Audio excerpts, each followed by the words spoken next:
உங்கள் அனைவரையும் ஆண்டவரும் அருமை இரட்சகருமாயிருக்கிற இயேசு கிறிஸ்துவின் ஈடு இணையற்ற நாமத்தினாலே நான் அன்போடு கூட வாழ்த்துகிறேன். இந்த கடைசி நாள் கூட்டங்களிலே கடைசி செஷன் வரைக்கும் கர்த்தர் நம்மை கிருபையாய் பாதுகாத்து அவருடைய ஆவியின் அனுகிரகத்தினாலே கர்த்தர் நடத்தி வந்தார். அதற்காக ஆண்டவரை நன்றியோடு கூட நான் துதிக்கிறேன், ஸ்தோத்திரிக்கிறேன். ஒவ்வொரு கூட்டங்களிலும் ஆர்வமாய் கலந்து கொண்ட உங்கள் ஒவ்வொருவரையும் கர்த்தர் ஆசீர்வதிப்பாராக, மேன்மைப்படுத்துவாராக. என்னை அன்போடு கூட அழைத்து என்னை பயன்படுத்துகிற கனத்திற்குரிய பாஸ்டரை அவர்களுக்கு ஆண்டவராகிய இயேசுவின் நாமத்தினாலே நன்றிகளை நான் தெரிவித்துக் கொள்கிறேன். மேடையிலே அமர்ந்திருக்கிற என்னை காட்டிலும் வயதிலே, அனுபவத்திலே, ஊழியத்திலே அதிகமான காரியங்களை உடைய பரிசுத்தவான்களுக்காக ஆண்டவருக்கு நான் நன்றி சொல்கிறேன். அவர்கள் ஒவ்வொருவரையும் இயேசுவின் நாமத்தினாலே வாழ்த்துகிறேன். அவர்கள் எனக்கு பின்னாலே அமர்ந்திருந்து நான் அவர்களுக்கு முன்னாலே நிற்பதற்கு எனக்கு தகுதி அல்ல. இருந்தாலும் கர்த்தருடைய பெரிதான கிருபையினாலே உங்களுக்கு முன்பதாக நின்று ஊழியம் செய்ய கர்த்தர் அனுக்கிரகம் தந்தார். இந்த பாடல் ஆராதனைகளை மிக அருமையாக செய்த அருமையான ஊழியர்களுக்காக, வாலிபர்களுக்காக, வாத்தியங்களை நேர்த்தியாய் வாசித்த வாலிபர்களுக்காக ஆண்டவரை நன்றியோடு கூட நான் துதிக்கிறேன், ஸ்தோத்திரிக்கிறேன். இந்த நாள் கடைசி நாள் சாயங்கால வேளையிலே நம்முடைய தியானத்திற்காக நாம் பரிசுத்த வேதத்திலிருந்து ஒரு பகுதியை நாம் வாசிக்க கேட்போம். நம்முடைய தியானத்திற்காக அப்போஸ்தலனாகிய பவுல் கொரிந்து சபைக்கு எழுதின முதலாவது நிருபம் 1 கொரிந்தியர் அதனுடைய 45வது வசனத்தில் இருந்து 1 கொரிந்தியர் 15வது அதிகாரம் 45வது வசனத்தில் இருந்து 57வது வசனங்கள் வரைக்கும் உள்ள கர்த்தருடைய வார்த்தைகளை இன்றைய தியானத்திற்காக நாம் வாசிக்க. அந்தபடியே முந்தின மனுஷனாகிய ஆதாம் ஜீவாத்மாவானான் என்று எழுதியிருக்கிறது. பிந்தின ஆதாம் உயிர்ப்பிக்கிற ஆவியானவர். ஆகிலும் ஆவிக்குரிய சரீரம் முந்தினதல்ல, ஜென்ம சரீரமே முந்தினது, ஆவிக்குரிய சரீரம் பிந்தினது.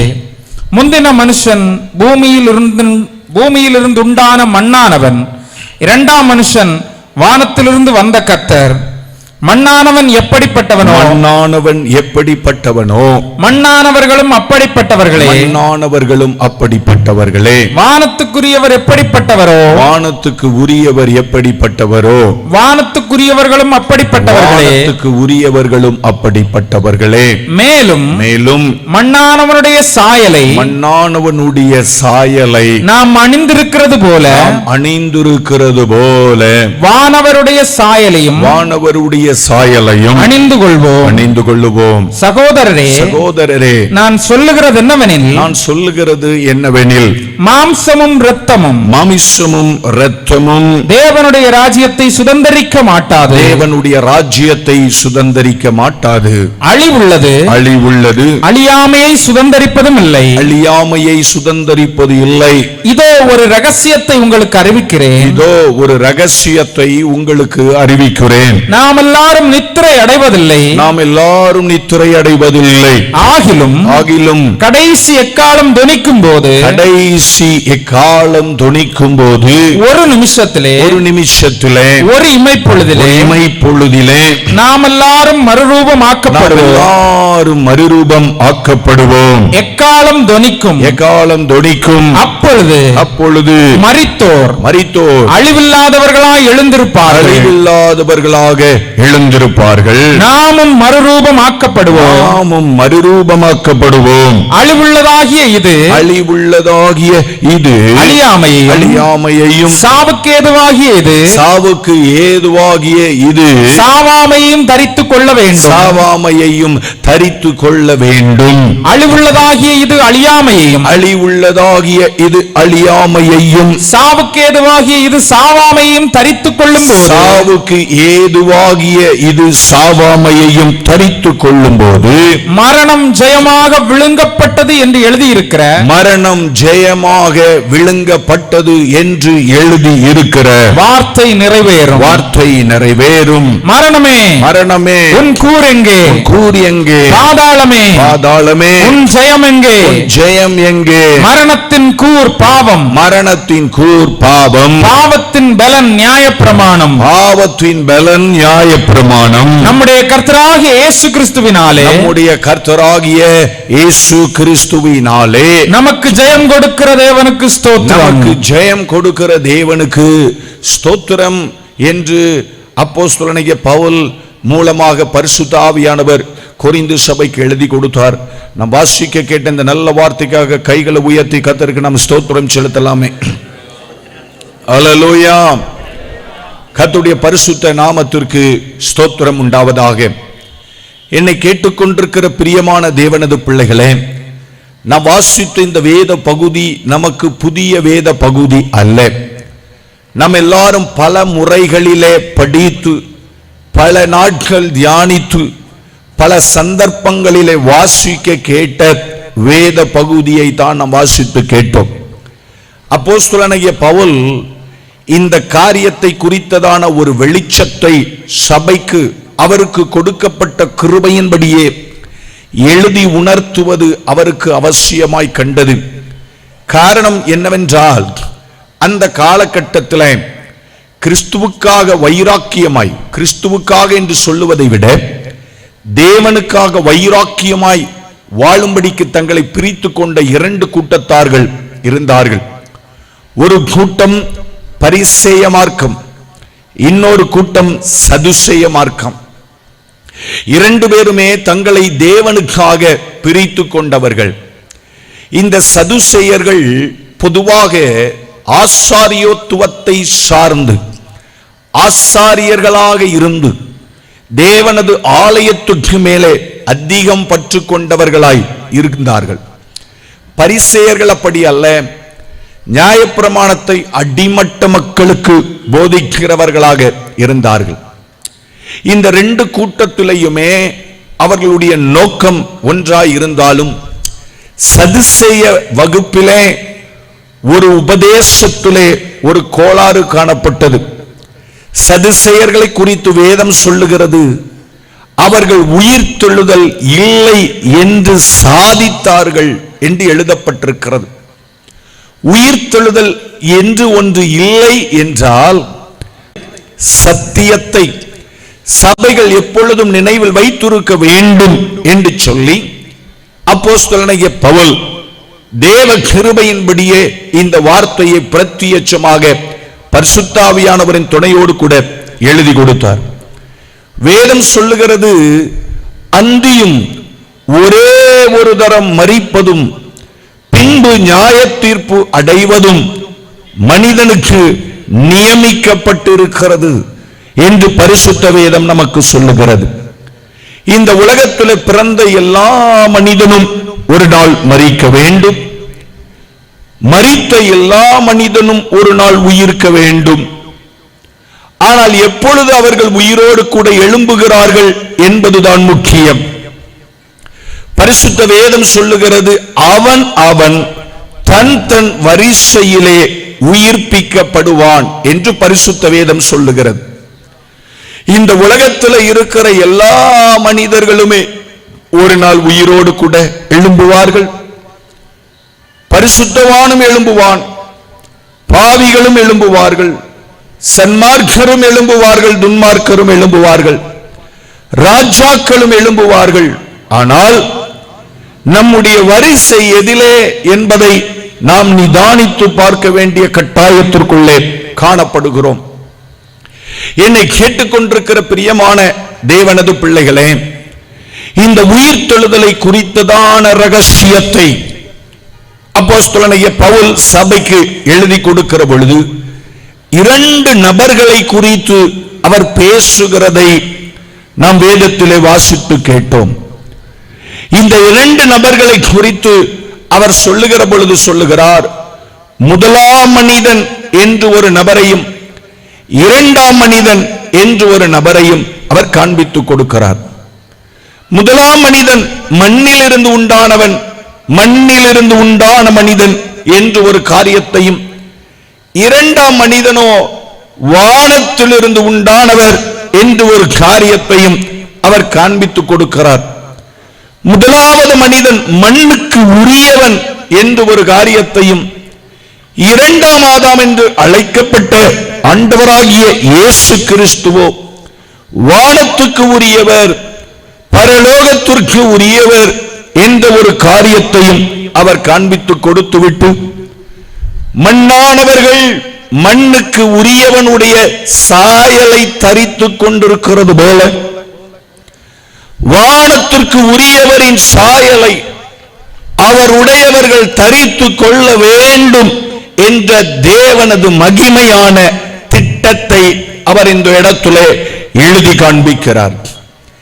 என்னை கேட்டுக்கொண்டிருக்கிற பிரியமான தேவனது பிள்ளைகளே, இந்த சாயங்கால வேளையிலே இந்த முதல் மனிதன், இரண்டாம் மனிதன் என்று எழுதப்பட்டிருக்கிறத அந்த காரியங்களை குறித்ததான சில ஆழமான பகுதிகளை பரிசுத்த வேதத்திலிருந்து நான் உங்களுக்கு காண்பித்துக் கொடுத்து, இந்த முதல் மனிதன் எதிலே தோல்வியடைந்தான், இந்த தோல்வியை நிவர்த்தி செய்வதற்காக ஏன் இரண்டாவது ஆதாம் அவர் இறங்கி வந்தார், அவர் அந்த தோல்வியை எப்படி நிவர்த்தி செய்தார், அதனாலே இந்த மனுக்குலத்திற்கு மரணத்தை ஜெயிக்கிற பாக்கியம் எப்படி கிடைத்தது என்று பல பகுதிகளிலே நாம் இந்த கர்த்தருடைய வார்த்தைகளை சிந்தித்து கேட்க கர்த்தர் நமக்கு உதவி செய்வாராக. மிக கவனமாக பரிசுத்த வேதத்தை நாம் கவனமாக கவனிக்கலாம். பரிசுத்த ஆவியானவர் நம்மோடு கூட இடைப்படுவாராக. இந்த முதல் மனிதனை குறித்து பரிசுத்த வேதம் சொல்லுகிறது, அவனுடைய பெயர் ஆதாம் என்று சொல்லுகிறது. ஆதாம் என்ற பெயரை கேள்விப்படாதவர்கள் இந்த உலகத்திலே யாரும் இருக்க முடியாது. இந்த உலகத்திலே காணப்படுகிற எல்லா மனிதர்களுக்கும் தகப்பனாக அவர் இருக்கிறார். ஜீவனுள்ளோர் அத்தனை பேருக்கும் தகப்பனானவன் இந்த ஆதாம். இந்த ஆதாமை தேவன் உண்டாக்க நினைத்த பொழுது பரிசுத்த வேதம் நமக்கு சொல்லுகிறது, சிருஷ்டிப்பின் ரகசியங்களை குறித்து ஆண்டவர் சொல்லுகிற பொழுது, பூமியை உண்டாக்கினவர், வானங்களை உண்டாக்கினவர், வெறுமையாயிருந்த பூமியை நிறைவினாலே நிரப்பினவர், சகலவற்றையும் தம்முடைய மகிமையை வெளிப்படுத்தும்படிக்கு உருவாக்கி கொடுத்த சிருஷ்டி கர்த்தர். இந்த ஆதாமை அவர் சிருஷ்டிக்க நினைக்கிற பொழுது தேவன் சொன்ன ஒரு வார்த்தை நம்ம எல்லாருக்கும் மிக நன்றாக தெரிந்த வார்த்தை. ஆதியாகமத்தின் புஸ்தகம் 1வது அதிகாரத்திலே எழுதப்பட்டிருக்கிறது. நாம் திருப்பிக் கொள்ளலாம். ஆதியாகமத்தின் புஸ்தகம் 1வது அதிகாரம் அதனுடைய 26வது வசனத்தை வாசிக்க நாம் கேட்போம். வேதம் வாசிக்கிற பொழுது உங்கள் கைகளில் இருக்கிற வேதத்தை தயவு கூர்ந்து கவனியுங்கள். பின்பு தேவன் நமது சாயலாகவும் நமது ரூபத்தின்படியும் மனுஷனை உண்டாக்குவோமாக என்று சொன்னார். அவர்கள் போதுமையா, மனிதனை தேவன் படைக்கிற பொழுது தேவன் மனிதனை படைத்ததற்கான அந்த பிளான் அவர் சொல்லுகிறார். நம்முடைய ரூபத்தின்படியும் நம்முடைய சாயலின்படியும் நாம் மனிதனை உண்டாக்க வேண்டும் என்று சொல்லி, தேவன் எப்படி இருக்கிறாரோ, தேவன் எப்படி சாயல் உடையவராய் இருக்கிறாரோ அந்த சாயலின்படி மனிதன் சிருஷ்டிக்கப்பட வேண்டும் என்று தேவன் விரும்பினார். நாம் ஆதியாகமத்தின் புஸ்தகம் 5வது அதிகாரம் 1வது வசனத்தை நாம் வாசிக்க கேட்போம். நான் இன்றைக்கு உங்களுக்கு நன்கு விளங்குவதற்காக சில அறிமுகமான பகுதிகளை கொஞ்சம் தெளிவாக காண்பித்துக் கொடுக்க விரும்புகிறேன். ஆதியாகமத்தின் புஸ்தகம் 5வது அதிகாரம் 1வது வசனத்தை நாம் வாசிக்க கேட்போம். ஆதாமின் வம்ச வரலாறு. தேவன் மனுஷனை சிருஷ்டித்த நாளிலே அவனை தேவ சாயலாக அவர் உண்டாக்கினார் என்று பரிசுத்த வேதம் சொல்லுகிறது. முதல் மனிதனை தேவன் உண்டாக்கின பொழுது நம்முடைய சாயலின்படி அவனை உண்டாக்குவோம் என்று திட்டம் போட்டவர் மனிதனை தேவனது சாயலின்படி படைத்தார். தேவனது ரூபத்தின்படி மனிதனை சிருஷ்டித்தார் என்று பரிசுத்த வேதம் நமக்கு சாட்சி கொடுக்கிறது. அப்போஸ்தலனாகிய பவுல் கொரிந்தியருக்கு எழுதின முதலாவது நிருபம் 1 கொரிந்தியர் 11வது அதிகாரத்தை நாம் திருப்பிக் கொள்ளலாம். 1 கொரிந்தியர் 11வது அதிகாரம் அதனுடைய 7வது வசனத்தை வாசிக்கிற பொழுது இந்த காரியத்தை பவுல் கொரிந்து சபைக்கு எழுதி கொடுக்கிறதை நாம் வாசித்து பார்க்க முடியும். புருஷனானவன் தேவனுடைய சாயலும் மகிமையுமாய் இருக்கிறான். போதும் ஐயா. தேவனது சாயலும் தேவனது மகிமையுமாய் புருஷன் இருக்கிறான் என்று அப்போஸ்தலனாகிய பவுல் தனக்கு கொடுக்கப்பட்ட கிருபையின்படியே எழுதுகிறார். கவனித்து பாருங்கள். நம்முடைய சாயலும் நம்முடைய ரூபமும் என்று ஆதியாகமம் 1:26 ஆண்டவர் சொன்னார். மனிதனை படைத்த போது தேவனது சாயலாக படைத்தார் என்று ஆதியாகமம் 5:1 நாம் வாசித்து கேட்டோம். அப்போஸ்தலனாகிய பவுல் கொரிந்து சபைக்கு சொல்லுகிற பொழுது புருஷனானவன் தேவனுடைய சாயலும் தேவனுடைய மகிமையுமாயிருக்கிறான் என்று சொன்னார். மனிதனை தேவன் இந்த உலகத்திலே படைக்கிற பொழுது எப்படி படைத்தார் என்றால் தேவனது சாயலும் தேவனது மகிமையும் நிறைந்தவனாய் படைத்தார். தேவனது மகிமை. என்னை கேட்டுக்கொண்டிருக்கிற பிரியமான தேவனது பிள்ளைகளே, மனுஷன தேவன் படைத்ததை வேதம் சொல்லுகிறது. தேவ மகிமை உடையவனாக, தேவ மகிமையினாலே கவர் பண்ணப்பட்டவனாக, தேவ மகிமையினாலே நிறைந்திருந்தவனாக இந்த மனிதனை தேவன் படைத்தார். தேவனது மகிமை எப்படிப்பட்டது தெரியுமா? வேதத்திலே தேவனது மகிமை எழுதப்பட்டிருக்கிற ஒரு பிரத்யட்சமான இடம் உண்டு. எசேக்கியேல் தீர்க்கதரிசன புஸ்தகம் 1வது அதிகாரத்தை நாம் திருப்பிக் கொள்ளலாம். எசேக்கியேல் தீர்க்கதரிசன புஸ்தகம் 1வது அதிகாரம் அதனுடைய 25வது வாக்கியத்தில் இருந்து 28வது வாக்கியங்கள் வரைக்கும் உள்ள கர்த்தருடைய வசனங்களை நாம் வாசிக்க கேட்போம். பழைய ஏற்பாட்டிலே 959வது பக்கம் எசேக்கியேல் 1வது அதிகாரம் 25 28 வரைக்கும் உள்ள வாக்கியங்கள். அவைகள் நின்று தங்கள் செட்டைகளை தளர விட்டிருக்கையில், கேருபீன்களை குறித்து வேதம் சொல்லுகிறது, தங்கள் செட்டைகளை தளர விட்டிருக்கையிலே அவைகளுடைய தலைகளுக்கு மேலாக மண்டலத்தின் மேலிருந்து ஒரு சத்தம் உண்டாயிற்று. ஏனென்றால் இந்த கேருபீன்கள் தேவனை சுமக்கிற வாகனங்களாயிருக்கிறது என்பதை பரிசுத்த வேதம் நமக்கு சொல்லுகிறது. வாசிக்கலாம். அவைகளின் தலைகளுக்கு மேல் உள்ள மண்டலத்தின் மேலே நீல ரத்தினம் போல விளங்கும் ஒரு சிங்காசனத்தின் சாயலும் அந்த சிங்காசனத்தின் சாயலின் மேல் மனுஷ சாயலுக்கு ஒத்த ஒரு சாயலும் இருந்தது. அவருடைய இடுப்பாக காணப்பட்டது முதல் மேலெல்லாம் உட்புறம் சுற்றிலும் அக்கினிமயமான சொகுசாவின் நிறமாய் இருக்க கண்டேன். அவருடைய இடுப்பாக காணப்பட்டது முதல்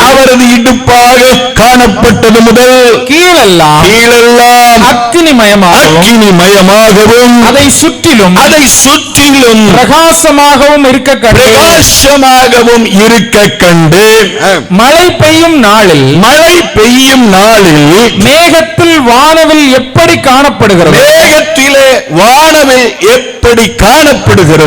அப்படியே சுற்றிலுமுள்ள அந்த பிரகாசம் காணப்பட்டது. இதுவே கர்த்தருடைய மகிமையின் சாயலுக்குரிய தரிசனமாயிருந்தது. கர்த்தருடைய மகிமையின் சாயலுக்கு உரிய தரிசனமாயிருந்தது என்று எசேக்கியேல் தீர்க்க தரிசன புஸ்தகத்திலே நாம் வாசித்து பார்த்தோம். பரலோக தேவனுடைய மகிமையின் சாயல் எழுதப்பட்டிருக்கிறதை கவனித்தீர்களா? நீலரத்தினம் போல பிரகாசமுடைய ஒரு சிங்காசனத்துக்கு மேலே அவருடைய ரூபம் வர்ணிக்கப்படவில்லை. மனிதனை போல ஒரு சாயல் இருந்தது. இடுப்புக்கு மேலே அக்கினியின் சொகுசா போல அக்கினி பற்றி எரிகிற பொழுது அந்த அக்கினிக்கு நடுவிலே காணப்படுகிற வண்ணத்திலே அவருடைய இடுப்புக்கு மேலே பிரகாசிக்கிறவராக, இடுப்புக்கு கீழே அக்கினிமயமாகவும் அதை சுற்றிலும் பிரகாசமாகவும் வல்லமை நிறைந்தவராக பிரகாசிக்கிற ஒரு சாயல் தேவனது மகிமையின் சாயல். கைகளை உயர்த்தி கர்த்தருக்கு நாம் ஸ்தோத்திரம் செலுத்தலாமே. ஹல்லேலூயா. தேவன் மனிதனை படைக்கும் போது, இந்த உலகத்திலே தேவன் மனிதனை படைக்கும் போது தம்முடைய சாயலின்படி இந்த உலகத்திலே மனிதனை படைக்க வேண்டும் என்று ஆசைப்பட்டார். தான் எப்படி இருக்கிறேனோ அதுபோல மனிதன் இருக்க வேண்டும் என்று ஆசைப்பட்டபடியினாலே தேவன் தம்முடைய சாயலின்படியே மனிதனை சிருஷ்டித்தார் என்று பரிசுத்த வேதம் சொல்லுகிறது. இந்த மனிதனை சிருஷ்டித்த வரலாறை நாம் பரிசுத்த வேதத்தில் வாசித்து பார்க்கிற பொழுது நாம் முதலாவது மனிதனை குறித்து பேசிக் கொண்டிருக்கிறேன், ஆதாமை குறித்து. ஆதியாகமத்தின் புஸ்தகம் 2வது அதிகாரத்தை நாம் திருப்பிக் கொள்ளலாம். ஆதியாகமத்தின் புஸ்தகம் 2வது அதிகாரம் அதனுடைய 7வது வாக்கியத்தை நாம் வாசிக்க போகிறோம். 7வது வசனத்தை நாம் வாசிக்க கேட்போம். தேவனாகிய கர்த்தர் மனுஷனை பூமியின் மண்ணினாலே உருவாக்கி ஜீவ சுவாசத்தை அவன் நாசியிலே ஊதினார். அவனுடைய நாசியிலே ஊதினார். மனுஷன் ஜீவாத்மாவானான். அதனாலே மனிதன் ஜீவாத்மாவாய் மாறினான்.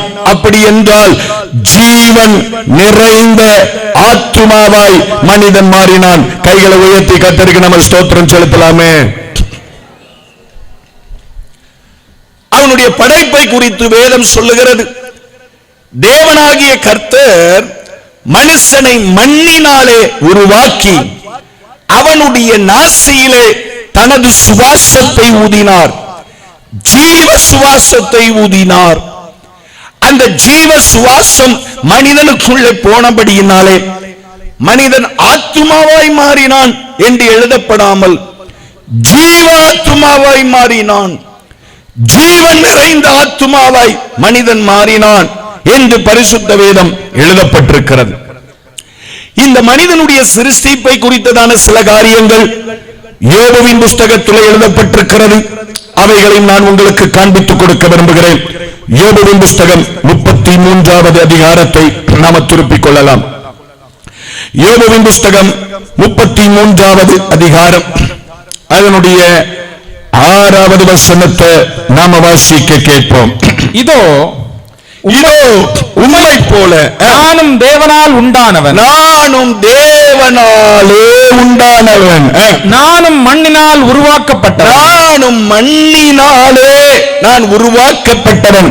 இப்பொழுது 27வது அதிகாரம் யோபுவின் புஸ்தகம் 27வது அதிகாரம் அதனுடைய 2வது வசனத்தை நாம வாசிக்க போகிறோம். யோபுவின் புஸ்தகம் 27வது அதிகாரம் 2வது வசனம்.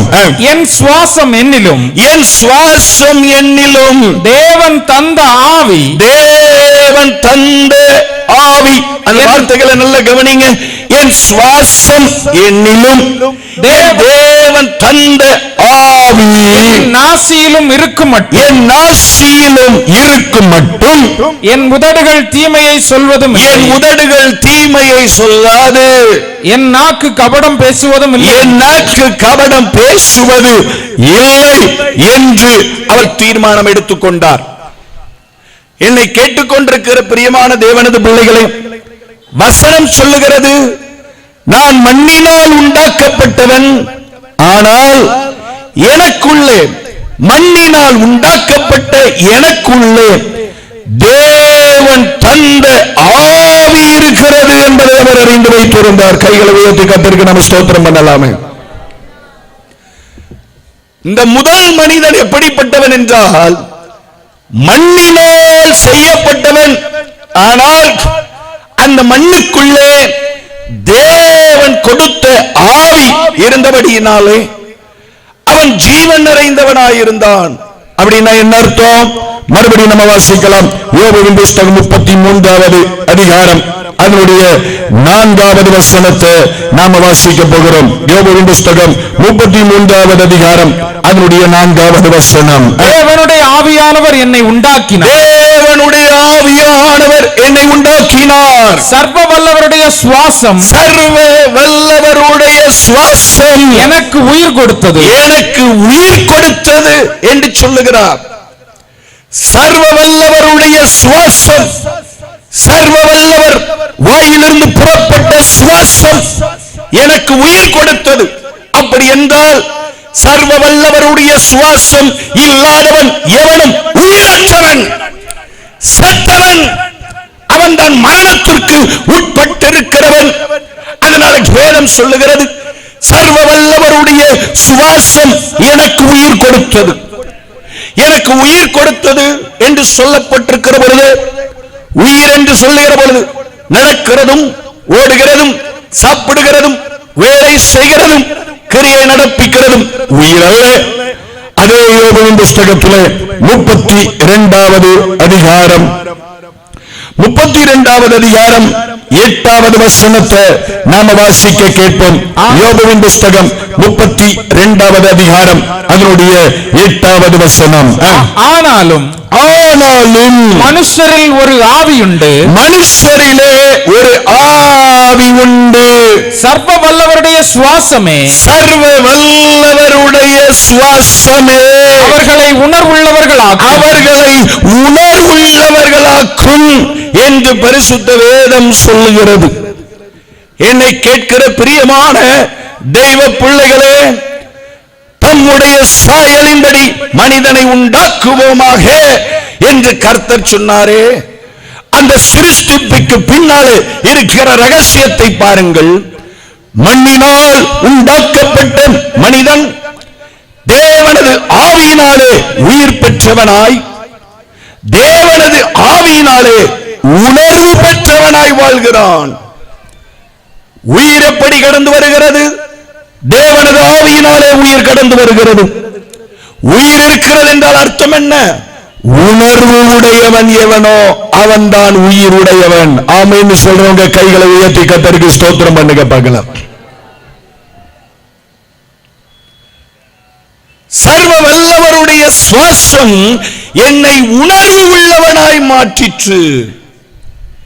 என்ன உணர்வு உள்ளவனாய் மாற்றிற்று? சங்கீதம் 14வது சங்கீதம் 1 மற்றும் 2வது வாக்கியங்களை நாம வாசிக்க கேட்கலாம். தேவன் இல்லை என்று தேவன் இல்லை என்று மதிகெட்டவன் தன் இதயத்தில் சொல்லிக் அறிவு கெட்டவன் தன் இருதயத்திலே சொல்லிக் கொள்ளுகிறான். அவர்கள் தங்களை கெடுத்து அருவருப்பான கிரியைகளை செய்து வருகிறார்கள். நன்மை செய்கிறவன் ஒருவனும் இல்லை. தேவனை தேடுகிற உணர்வுள்ளவன் உண்டு.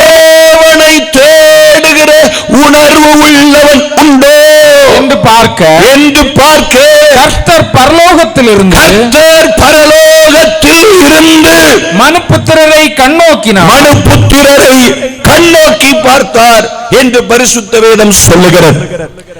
தேவன் கொடுத்த சுவாசம், தேவன் கொடுத்த ஆவி எப்படிப்பட்டது என்றால் மனிதனை உணர்வுள்ளவனாய் மாற்றி தேவனை தேட வைக்கிற சுவாசத்தை கர்த்தர் கொடுத்தார். கைகளை உயர்த்தி கர்த்தருக்கு நம்ம ஸ்தோத்திரம் செலுத்தலாமே.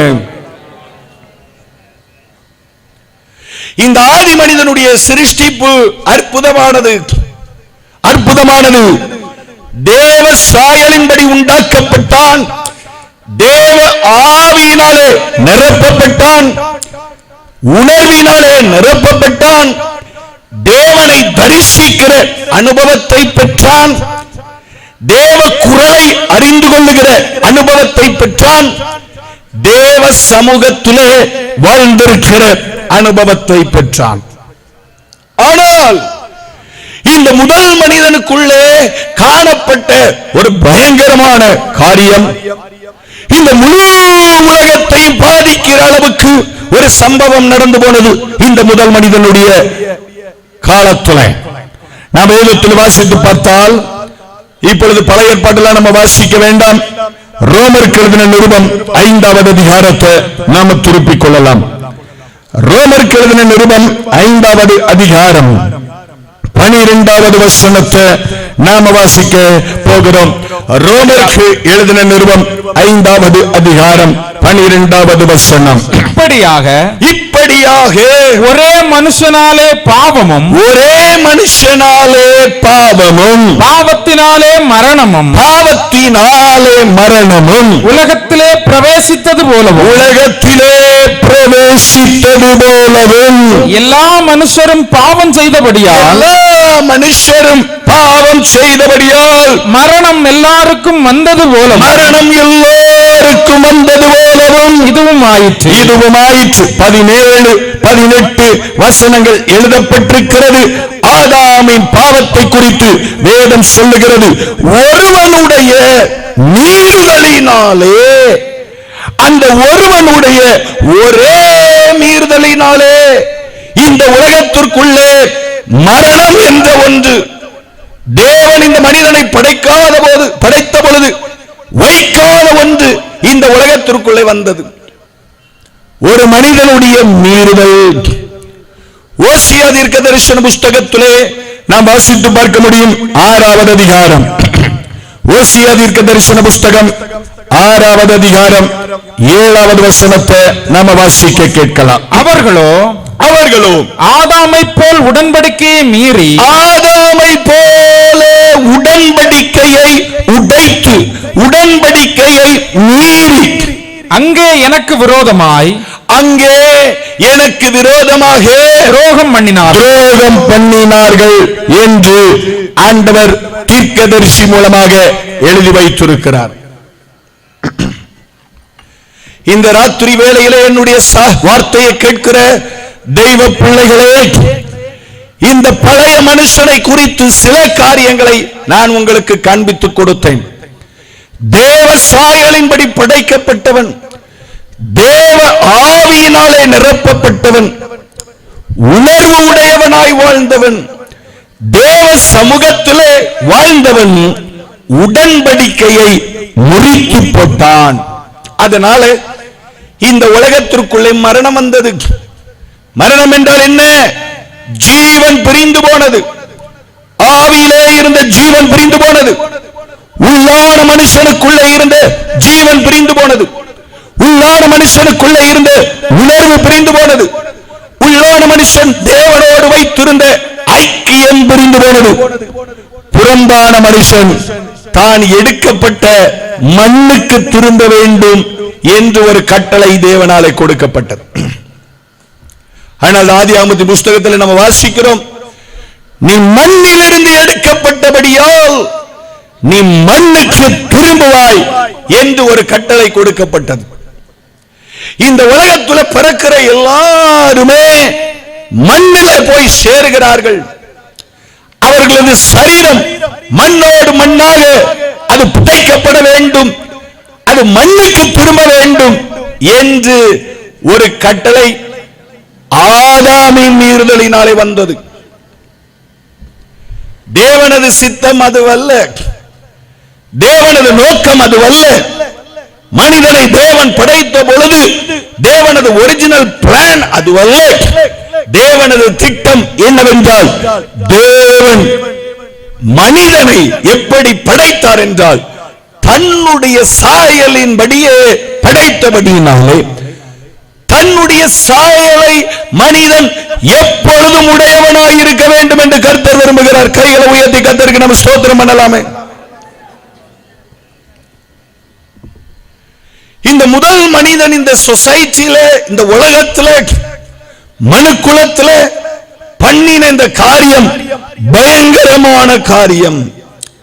யாராலும் நிவர்த்தி செய்ய முடியாத, யாராலும் சரி செய்ய முடியாத இந்த மீறுதலை சரி செய்வதற்கு தேவன் இரக்கமுள்ளவராய் இருக்கிறபடியினாலே அவரே ஒரு திட்டத்தை மறுபடியும் செய்தார். தன்னுடைய ஒரே பேரான குமாரனை இந்த உலகத்தில் அனுப்புவதற்கு தேவன் கிருபை கொண்டார். அதற்காக கைகளை உயர்த்தி கர்த்தருக்கு நம்ம ஸ்தோத்திரம் செலுத்தலாமே. ஹல்லேலூயா, ஹல்லேலூயா. தம்முடைய ஒரே பேரான குமாரனாகிய கிறிஸ்து இயேசுவை இரண்டாம் மனுஷன் என்று சொல்லப்படுகிற வானத்திலிருந்து வந்த கர்த்தரை குறித்து பரிசுத்த வேதம் நமக்கு காண்பித்துக் கொடுக்கிற பொழுது எபிரேயருக்கு எழுதின நிருபம் 1வது அதிகாரத்தை நாம் திருப்பிக் கொள்ளலாம். எபிரேயருக்கு எழுதின நிருபம் 1வது அதிகாரம் 1வது வசனத்திலிருந்து 3வது வசனங்கள் வரைக்கும் உள்ள வார்த்தைகளை நாம் வாசிக்க கேட்போம். கவனமாக கர்த்தருடைய வார்த்தைகளை கவனியுங்கள். பூர்வ காலங்களில் பங்கு பங்காகவும் வகை வகையாகவும் தீர்க்கதரிசிகள் மூலமாய் பிதாக்களுக்கு திருவுளம் பற்றின தேவன் இந்த கடைசி நாட்களிலே குமாரன் மூலமாக நமக்கு திருவுளம் பற்றினார். இவரை சர்வத்துக்கும் சுதந்திரவாளியாக நியமித்தார். இவரை கொண்டு உலகங்களையும் உண்டாக்கினார். இவர் அவருடைய மகிமையின் பிரகாசம். நல்ல கவனிங்க. இவர் யார் என்றால் பிதாவாகிய தேவனுடைய மகிமையின் பிரகாசம். எசேக்கியேல் தீர்க்கதரிசன புஸ்தகத்திலே நாம் வாசித்து கேட்டோமே, அங்கே ஒரு மகிமையின் பிரகாசம் இருந்தது என்று நாம் வாசித்து கேட்டோமே. இயேசுவை குறித்து வேதம் சொல்லுகிறது, பிதாவாகிய தேவனின் மகிமையின் பிரகாசமும் அவருடைய தன்மையின் சொரூபமாயிருந்தது. அவருடைய தன்மையின், அவருடைய இரக்கங்களின், அவருடைய தயவுகளின், அவருடைய கிருபைகளின் சொரூபமாய் இருந்து சர்வத்தையும் தம்முடைய வல்லமையுள்ள வசனத்தினாலே தாங்குகிறவராய் தம்மாலே தாமே நம்முடைய பாவங்களை எல்லாம் நீக்கி சுத்திகரிப்பை உண்டு பண்ணி உன்னதத்தில் உள்ள மகத்துவமானவருடைய வலது பாரிசத்தார் இவர் உட்கார்ந்தார். இந்த இரண்டாம் மனுஷரை குறித்து வேதம் சொல்லுகிறது, இயேசு என்று சொல்லப்படுகிற வானத்திலிருந்து இறங்கி வந்த ஜீவ பொன்னாரே என்று தன்னை வெளிப்படுத்தினவரை குறித்து வேதம் சொல்லுகிறது. பிதாவாகிய தேவனின் மகிமையின் பிரகாசம், பிதாவாகிய தேவனின் கிருபையின் சொரூபமாய் இருந்தார். எனவேதான் அவர் சத்தியம் உள்ளவராகவும் கிருபை உள்ளவராகவும் இந்த உலகத்திலே இறங்கி வந்தார். கைகளை உயர்த்தி கர்த்தருக்கு நம்ம ஸ்தோத்திரம் செலுத்தலாமே. ஹல்லேலூயா. ஒரு பக்கம் அவர் சத்தியம் உள்ளவர், ஏன பிரகாசிக்கிற தேவன். இன்னொரு பக்கம் அவர் கிருபை உள்ளவர், ஏனென்றால் இரக்கங்களின் உருவம் அவர். பரிசுத்த வேதத்திலே இந்த தேவனுக்கு என்ன சொரூபம், தேவன் எப்படி இருப்பார் என்று எழுதப்படவில்லை. மனிதன்தான் தேவனுக்கு சில சொரூபத்தை வரைந்து வைத்துக் கொண்டான். தேவன் எங்கேயும் தனது சொரூபத்தை வெளிப்படுத்தவில்லை. பரிசுத்த வேதம் தனது தேவனது அந்த சாயலை, தேவன் எப்படி இருக்கிறார் என்று வெளிப்படுத்துகிற பொழுது ஒரு சில காரியத்தை காண்பித்துக் கொடுக்கிறேன் பாருங்கள். யோவான் எழுதின சுவிசேஷம் 4வது அதிகாரம். யோவான் எழுதின சுவிசேஷம் 4வது அதிகாரம் அதனுடைய 24வது வசனத்தை நாம வாசிக்க கேட்போம். 129வது பக்கம் புதிய ஏற்பாட்டிலே.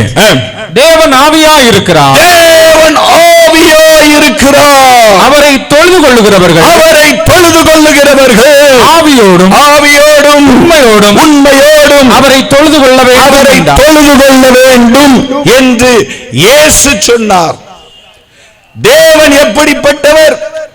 அழியாத தேவனின் மகிமையை அழிந்து போகிற விலங்குகளோடும் பறவைகளோடும் சிருஷ்டிப்புகளோடும் உருவாக்கி கொண்டிருக்கிற மனித குலமே, தேவனின் வலது வாரிசத்திலிருந்து இந்த பூலோகத்திற்கு இறங்கி வந்த ஆண்டவராகிய இயேசு தேவனை குறித்து சாட்சி கொடுக்கிறார். தேவன் எப்படிப்பட்டவராய் இருக்கிறார் என்றால் ஆவியாய் இருக்கிறார். கைகளை உயர்த்தி கர்த்தருக்கு நாம ஸ்தோத்திரம் பண்ணலாமே. ஹல்லேலூயா. தேவன் ஆவியாய் இருக்கிறார். இதே அப்போஸ்தலனாகிய யோவான் தனது நிருபத்தை எழுதி கொடுக்கிற பொழுது 1 யோவான் 1வது அதிகாரத்தை நாம் திருப்பிக் கொள்ளலாம். 1 யோவான் 1வது அதிகாரம் அதனுடைய 5வது வசனத்தை நாம் வாசிக்க கேட்போம். 325வது பக்கம். பைபிள் வச்சிருக்கிறவங்க எல்லாம் பைபிளை திருப்புங்க.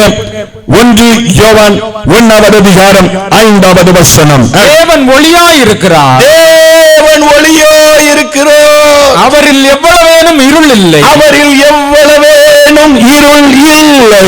இது நாங்கள் அவரிடத்தில் கேட்டு, இது நாங்களே எங்கள் ஆண்டவராகிய இயேசு கிறிஸ்துவின் இடத்திலே கேட்டு உங்களுக்கு அறிவிக்கிற விசேஷமாய் இருக்கிறது என்று யோவான் சொன்னார். யோவான் சுவிசேஷம் 4:24 வாசித்தோம். God is spirit. யோவான் தனது நிருபத்திலே எழுதும்போது சொல்றார், தேவன் எங்க கிட்ட சொல்லிக் கொடுத்தார். தேவன் எப்படி இருக்கிறார் என்றால் தேவன் ஒளியாய் இருக்கிறார், அவரிடத்தில் கொஞ்சம் கூட இருள் இல்லை. இந்த வசனத்துக்காக கைகளை உயர்த்தி கர்த்தருக்கு நம்ம ஸ்தோத்திரம் செலுத்தலாமே. இந்த கன்வென்ஷன் மைதானத்திலே இருளை அகற்றுவதற்காக அநேகம் வெளிச்சம் கொடுக்கிற அநேகம் எலக்ட்ரிக்கல் ஃபிட்டிங்ஸ் மாட்டப்பட்டிருக்கிறது. ஆனாலும் இந்த இடத்துல இருள் இருக்கிறது. இந்த இடத்திலே அங்கங்கே இருள் இருக்கிறது. இது வெளிச்சம் அல்ல. இந்த வெளிச்சத்தில் லக்ஸ் மீட்டர் என்று சொல்லப்படுகிற ஒரு மீட்டர் வச்சு அளந்து பார்ப்பாங்க, எவ்வளவு வெளிச்சம் இருக்கிறது என்று அளந்து பார்ப்பார்கள். தேவனை குறித்து வேதம் சொல்லுகிறது, எவ்வளவேனும் கொஞ்சம் கூட இருள் இல்லாத ஒளியானவர் நாம் ஆராதிக்கிற கர்த்தர். ஆமென் சொல்றவங்க எல்லாரும் ஹல்லேலூயா. ஆவியாய் இருக்கிறவர் தேவன், ஒளியாய் இருக்கிறவர் தேவன். அதே அப்போஸ்தலனாகிய யோவான் தனது நிருபத்தில் எழுதுகிற பொழுது 4வது அதிகாரம் 1 யோவான் 4வது அதிகாரம் அதனுடைய 8வது வசனத்தை நாம் வாசிக்க கேட்போம். அன்பில்லாதவன் தேவனை அறியான், தேவன் அன்பாகவே இருக்கிறார். தேவன் எப்படி இருக்கிறார் என்றால் அவர் அன்பாகவே இருக்கிறார் அப்படின்னு பரிசுத்த வேதம் சொல்லுகிறது. ஆவியானவர் தேவன், ஒளியானவர் தேவன், அன்பானவர் தேவன். அதனால்தான் நம்ம பாடுகிறோம், ஆவியான தேவனுக்கு ரூபம் ஒன்றும் இல்லை. ஆவியான தேவனுக்கு ரூபம் ஒன்றும் இல்லையே, ரூபம் இல்லை ஆகையால் சொரூபம் ஒன்றும் இல்லையே. ஆவியான தேவனுக்கு ரூபம் ஒன்றும் இல்லையே, ரூபம் இல்லை ஆகையால் சொரூபம் ஒன்றும் இல்லையே. வாஞ்சையுள்ள ஆத்துமாவின் இருதயம் தானிலே, வாஞ்சையுள்ள ஆத்துமாவின் இருதயம் தண்ணீரே, வார்த்தையாலே பேசுகின்ற ஆண்டவர் இவர், உண்டாக்கிய என் தேவாதி தேவன், அவர் தூங்குவதும் இல்லை உறங்குவதும் இல்லை. கைகளை தட்டி பாடுகிறேன். என் தேவாதி தேவன், அவர் தூங்குவதும் இல்லை உறங்குவதும் இல்லை. ஆவியானவர், ஒளியானவர், அன்பானவர், கிருபையும் இரக்கமும் நிறைந்தவர், 1000 தலைமுறை மட்டும் இரக்கம் செய்கிறவர் எப்படி இருந்த தேவன், இந்த பாவ மனு குலத்திலே தன்னுடைய திட்டத்தை செயலிழக்கு போக செய்த இந்த முதலாவது மனிதனின், மண்ணிலிருந்து உண்டாக்கப்பட்ட முதலாவது மனிதனின் தோல்வியை நிவர்த்தி செய்வதற்காக ஆவியான தேவன், ஒளியான தேவன், அன்பான தேவன் பரலோகத்தை விட்டு இந்த பூலோகத்திற்கு இறங்கி வர சித்தம் கொண்டார். அதற்காக கைகளை உயர்த்தி கர்த்தருக்கு நாம் ஸ்தோத்திரம் பண்ணலாமே. ஹல்லேலூயா. இப்போ there's a bit confusion. அவ்வளோ பெரிய தேவன், கொஞ்சம் கூட இருள் இல்லாத தேவன், இருளாட்சி செய்கிற இந்த உலகத்திற்குள்ளே இறங்கி வர வேண்டும். அதனால் அவர்தான் ஒளி, எந்த மனுஷரையும் பிரகாசிப்பிக்கிற ஒளி, அந்த மெய்யான ஒளி என்று அவரை குறித்து வேதம் சாட்சி கொடுக்கிறது. எனவே இயேசு கிறிஸ்து இந்த உலகத்திற்குள்ளே இறங்கி வருகிற பொழுது சில காரியங்கள் சம்பவித்தது. அதை பரிசுத்த வேதத்தில் நாம் வாசித்து பார்க்கலாம். எபிரேயருக்கு எழுதின நிருபம் 10வது அதிகாரத்தை நாம திருப்பிக் கொள்ளலாம். எபிரேயருக்கு எழுதின நிருபம் 10வது அதிகாரம் அதனுடைய 5வது வசனத்தில் இருந்து 9வது வசனங்கள் வரைக்கும் உள்ள கர்த்தருடைய வார்த்தைகளை நாம் வாசிக்க கேட்போம். Listen very carefully. எபிரேயர் 10:5வது வசனத்தில் இருந்து. ஆகையால் அவர் உலகத்தில் பிரவேசிக்கும் போது, அவர் உலகத்தில் பிரவேசிக்கிற போது பலியையும் காணிக்கையும் நீர் விரும்பவில்லை, பலியையும் காணிக்கையையும் நீர் விரும்பவில்லை, ஒரு சரீரத்தை எனக்கு ஆயத்தம் பண்ணினீர், ஒரு சரீரத்தை எனக்கு ஆயத்தம் பண்ணினீர், சர்வாங்க தகன பலிகளும், சர்வாங்க தகன பலிகளும், பாவ நிவாரண பலிகளும், பாவ நிவாரண பலிகளும் உமக்கு பிரியமானதல்ல என்று, உமக்கு பிரியமானது அல்ல என்று. அப்பொழுது நான் தேவனே, உம்முடைய சித்தத்தின்படி செய்ய, உம்முடைய விருப்பத்தின்படி, உம்முடைய சித்தத்தின்படி செய்வதற்கு இதோ வருகிறேன், இதோ வருகிறேன். புஸ்தக சுருளில் என்னை குறித்து எழுதியிருக்கிறது. புஸ்தக சுருளிலே ஆதியாகமத்தின் புஸ்தகத்திலிருந்து ஆதியாகமம், யாத்திராகமம், லேவியராகமம், எண்ணாகமம், உபாகமம், தீர்க்க தரிசனங்கள், நியாயப்பிரமாணங்கள் எல்லாவற்றிலும் என்னை குறித்து எழுதியிருக்கிறது என்று சொன்னேன் என்றார். நியாயப்பிரமாணத்தின்படி செலுத்தப்பட்டு வருகிற, நியாயப்பிரமாணத்தின்படி செலுத்தப்பட்டு வருகிற பலிகளை குறித்து மேற் சொல்லியபடி, பலிகளை குறித்து மேற் சொல்லியபடி, பலியையும் காணிக்கையையும், பலியையும் காணிக்கையையும், சர்வாங்க தகன பலிகளையும், சர்வாங்க தகன பலிகளையும், பாவ நிவாரண பலிகளையும், பாவ நிவாரண பலிகளையும் நீர் விரும்பவில்லை, அவைகள் உமக்கு பிரியமானது அல்ல என்று சொன்ன பின்பு, அவைகள் எல்லாம்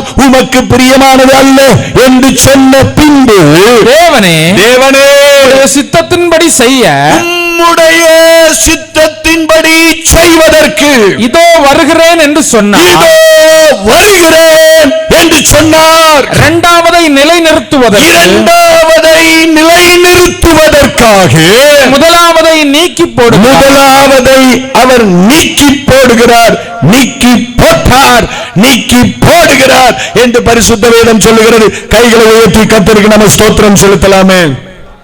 சத்தமா கைகளை உயர்த்தி ஸ்தோத்திரம் பண்ணலாமே.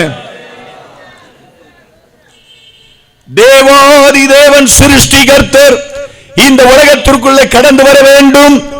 இந்த உலகத்திலே மனிதனாய் பிறக்க வேண்டும். பிதாவாகிய தேவன் கொடுத்த தீர்க்க தரிசனம், எல்லா தீர்க்கதரிசிகளுக்கும் மூலமாக வெளிப்படுத்தப்பட்ட தீர்க்க தரிசனம், இந்த உலகத்தை ரட்சிக்கிற மேசியா வெளிப்பட வேண்டும் என்ற தீர்க்க தரிசனம், இவைகள் எல்லாம் நிறைவேற வேண்டும். லேவியராகமத்தின் புஸ்தகம் 1, 2, 3, 4, 5 அதிகாரங்களிலே எழுதப்பட்டிருக்கிற அத்தனை பலிகளின் சாராம்சம் எல்லாம் எல்லாம் அது நிறைவேற வேண்டும். இந்த திட்டத்திற்காக இயேசு இந்த உலகத்திற்குள்ளே மனிதனாக வருகிற பொழுது வேதம் சொல்லுகிறது, எனக்காக நீர் ஒரு சரீரத்தை ஆயத்தம் பண்ணினீர். இயேசுவுக்காக ஒரு சரீரம் ஆயத்தம் பண்ணப்பட்டது. ஒரு புருஷனும் ஒரு மனைவியும் சேர்ந்து குழந்தை பிறக்கிறது போல இயேசு பிறக்கவில்லை. காரணம் என்னவென்றால், சங்கீதக்காரன் சொன்னார், என் தாய் என்னை பாவத்தில் கற்பம் தரித்தாள். ஒரு மனுஷனுடைய வித்து ஒரு குழந்தைக்குள்ளே புறப்பட்டு வருகிற பொழுது அந்த குழந்தைக்குள்ளே தெரிந்தோ தெரியாமலோ பாவ சுபாவம் வந்து விடுகிறது. எல்லா குழந்தைகளுக்கும் நாம ABCD சொல்லிக் கொடுப்போம். எல்லா குழந்தைகளும் நன்றாக படிப்பதற்கு சொல்லிக் கொடுப்போம். எந்த குழந்தைக்காவது நாம் பொய் சொல்ல கற்றுக் கொடுத்திருக்கிறோமா? எந்த குழந்தைக்காவது நாம் திருட கற்றுக் கொடுத்திருக்கிறோமா? ஆனால் அவைகளை பிள்ளைகள் செய்கிறது. காரணம் என்ன? பாவ சுபாவம் அந்த குழந்தைக்குள்ளே கடந்து வருகிறது. இயேசு பாவ சுபாவம் இல்லாதவர், எவ்வளவேனும் இருள் இல்லாத ஒளியாய் இருந்தபடியினாலே பாவம் நிறைந்த இந்த உலகத்திலே அவர் இறங்கி வருகிற பொழுது அவருக்காக பாவம் இல்லாத ஒரு சரீரத்தை பிதாவாகிய தேவன் ஆயத்தப்படுத்தினார். கைகளை உயர்த்தி கர்த்தருக்கு நம்ம ஸ்தோத்திரம் செலுத்தலாமே. வேதம் அவரை குறித்து சாட்சி சொல்லுகிறது, அவரிடத்தில் பாவம் இல்லை, அவர் பாவத்தை அறிந்தது இல்லை, அவர் பாவம் அறியாத பரிசுத்தராக ஒரு சரீரம் அவருக்கு ஆயத்தம் பண்ணப்பட்டது என்று பரிசுத்த வேதம் சொல்லுகிறது. எபிரேயருக்கு எழுதின நிருபம் 2வது அதிகாரம், எபிரேயருக்கு எழுதின நிருபம் 2வது அதிகாரம், ஏன் அவர் மனுஷனாய் இந்த உலகத்தில் வந்தார் என்று எழுதப்பட்டிருக்கிறது. 2வது அதிகாரம் 14 மற்றும் 15வது வசனங்களை நாம் வாசிக்க கேட்போம். ஆதலால் பிள்ளைகள் மாம்சத்தையும் இரத்தத்தையும் உடையவர்களாய், ஆதலால் பிள்ளைகள் மாமிசத்தையும் இரத்தத்தையும் உடையவர்களாய் இருக்க அவரும் அவர்களைப் போல மாம்சத்தையும் இரத்தத்தையும் உடையவரானார். மாமிசத்தையும் இரத்தத்தையும் உடையவரானார். ஒரு நிமிஷம் பாஸ் பண்ணுங்க பாஸ்டர் ஐயா. ஸ்தோத்திரம். நாம் வாசித்து கேட்ட வேத பகுதியிலே அப்போஸ்தலனாகிய பவுல் சொன்னார், சகோதரரே, மாமிசமும் இரத்தமும் தேவனுடைய ராஜ்யத்தை சுதந்தரிப்பது இல்லை. பரலோகத்திலே மாமிசமும் இரத்தத்தோடு கூட போக முடியாது. ஆவியான தேவன் ஏன் மாமிசமும் இரத்தமும் உடையவராய் மாறினார் என்றால், வேதம் சாட்சி கொடுக்கிறது, நீங்களும் நானும் மாமிசமும் இரத்தமும் உடையவர்களாய் இருக்கிறபடியினாலே கைகளை உயர்த்தி கர்த்தருக்கு நம்ம ஸ்தோத்திரம் பண்ணலாமே. பிள்ளைகள் மாமிசமும் இரத்தமும் உடையவர்களாய் இருக்கிறபடியினாலே அவரும் மாமிசமும் இரத்தமும் உடையவரானார். அதுக்கு ரீசன் நல்ல கவனிங்க, அதுக்கு ரீசன் எழுதப்பட்டிருக்கிறது பாருங்கள். மரணத்துக்கு அதிகாரியாகிய பிசாசானவனை தமது மரணத்தினாலே அழிக்கும்படிக்கும், தனது மரணத்தினாலே அழிக்கும்படிக்கும், ஜீவகாலம் எல்லாம் மரண பயத்தினாலே அடிமைத்தனத்திற்குள்ளாக அடிமைத்தனத்திற்கு உள்ளானவர்கள் யாவரையும் விடுதலை பண்ணும்படிக்கு இயேசு மனிதனாய் இந்த உலகத்தில் வந்தார். கைகளை உயர்த்தி எவ்வளவு சத்தமா கர்த்தருக்கு ஸ்தோத்திரம் பண்ண முடியுமோ சத்தமா கையை வைத்து ஸ்தோத்திரம் பண்ணுங்க. ஹல்லேலூயா, ஹல்லேலூயா. The beautiful purpose of the Father is revealed. வெளிப்படுத்தப்பட்டது. அழகான தெய்வத்தின் திட்டம் இந்த மனுக்குலம் எல்லாம் மாம்சமும் இரத்தமும் உடையதாய் இருக்கிறது. நான் ஆதாமை படைக்கும் போது ஏன் சாயலின்படி படைத்தேன்? ஆனால் ஆதாம் பிள்ளையை பெற்றெடுக்கிற பொழுது அவனது சாயலின்படி பெற்றெடுத்தான். தேவ சாயலை இழந்து போய் மனுஷ சாயலை மனுஷனுக்கு கொடுத்துட்டான். இப்போ நான் தேவ சாயலை மறுபடி மனுஷனுக்கு கொடுக்கணும்னா தேவ சாயலாய் இருக்கிற நான் மனுஷ சாயலாய் இந்த பூலோகத்திற்கு போக வேண்டியது அவசியமாக இருக்கிறது. இப்ப இந்த மனுஷன் அடிமைப்பட்டு கிடக்கிறான். எதில அடிமைப்பட்டு கிடக்கிறான்? மரணம். மரணம் மரணம் அப்படிங்கிற வார்த்தையை கேட்டு பயப்படாதவன் இந்த உலகத்தில் யாரும் இல்லை. ஜீவ காலம் எல்லாம் மரண பயத்திற்குள்ளே அடிமைப்பட்டு கிடக்கிற சமூகம். 90 வயசு பாட்டி கூட சாகணும்னு விரும்புறது இல்லை. பைக் எடுத்துட்டு ஓடுறவன் ஸ்தோத்திரம் போகும்போதே நடுக்கத்தோட போகிறான். பிரயாணம் பண்ணுகிறவர்களுக்குள்ள ஒரு துடு இருந்துட்டே இருக்கும். பிளைட்ல பறந்து போகும்போது மேகங்களுக்குள்ளே போகும்போது தட தட தடான சவுண்ட் கேட்கும் போது பாதி பேர் பரலோகத்துக்கு போயிருவோம். அப்பவே மரண பயம் நிறைந்திருக்கிற இந்த உலகம் மரணம் என்கிற அதிகாரத்தை, மரணத்தின் அதிகாரியான பிசாசை ஜெயிக்கணும், மரணத்தை ஜெயிக்கணும். மரண பயத்திற்குள்ளே இருக்கிற அத்தனை பேரையும் விடுதலையாக்க வேண்டும் என்று இயேசு இந்த உலகத்திலே நம்மை போல் அவர் இறங்கி வந்தார். அதற்காக கைகளை உயர்த்தி கர்த்தருக்கு நம்ம ஸ்தோத்திரம் பண்ணலாமே. ஹல்லேலூயா, ஹல்லேலூயா, ஹல்லேலூயா. இந்த இரண்டாவது மனிதன் நமக்காக செய்த காரியங்களை எல்லாம் கவனித்து பாருங்க. அதே எபிரேயர்ல வேதம் சொல்லுகிறது, மரணத்தை அவர் உத்தரித்து கனத்தையும் மகிமையையும் அவர் பெற்றுக் கொள்ளுவதற்காக தேவதூதர்களை காட்டிலும் சற்று அவர் சிறியவராக்கப்பட்டார். தேவதூதர்களுக்கு மரணம் இல்லை, அதனால மரணத்தை இவர் ஏற்றுக்கொள்ளணும். மரண சாசனத்தை எழுதினவன் உயிரோடு கூட இருக்கையில் அந்த மரணத்துக்கு பலன் இல்லையே என்று எழுதப்பட்டிருக்கிற வார்த்தையின்படி மரணத்திற்கு பலனை கொடுத்து அந்த மரணத்தை ஜெயிக்க கர்த்தர் விருப்பம் கொண்டார். செத்த பாம்பு அடிக்கிறதுல நமக்கு வேணா சந்தோஷம் இருக்கலாம், ஆண்டவருக்கு சந்தோஷம் இல்லை. பலனை கொடுத்து அதை ஜெயித்தார். ஆண்டவர் சொன்னார், நல்ல மேய்ப்பன் தன் ஆடுகளுக்காக ஜீவனை கொடுக்கிறான். நான் என் ஜீவனை கொடுக்கவும் அதை திரும்ப எடுத்துக் கொள்ளவும் எனக்கு அதிகாரம் உண்டு என்று எழுதப்பட்டிருக்கிற வார்த்தையின்படியே இயேசு கல்வாரி சிலுவையிலே, பிதாவே என்னுடைய ஆவியை உம்முடைய கையிலே ஒப்புவிக்கிறேன் என்று நமக்காக அவர் ஜீவன் கொடுத்தார். ஆமென் சொல்றவங்க அல்லேலூயா, ஹல்லேலூயா. ஜீவன் கொடுத்தவர் ஸ்தோத்திரம். உடனே அவர் பரலோகத்துக்கு போகல, இறங்கி போனார். கீழே இறங்கி போனார்.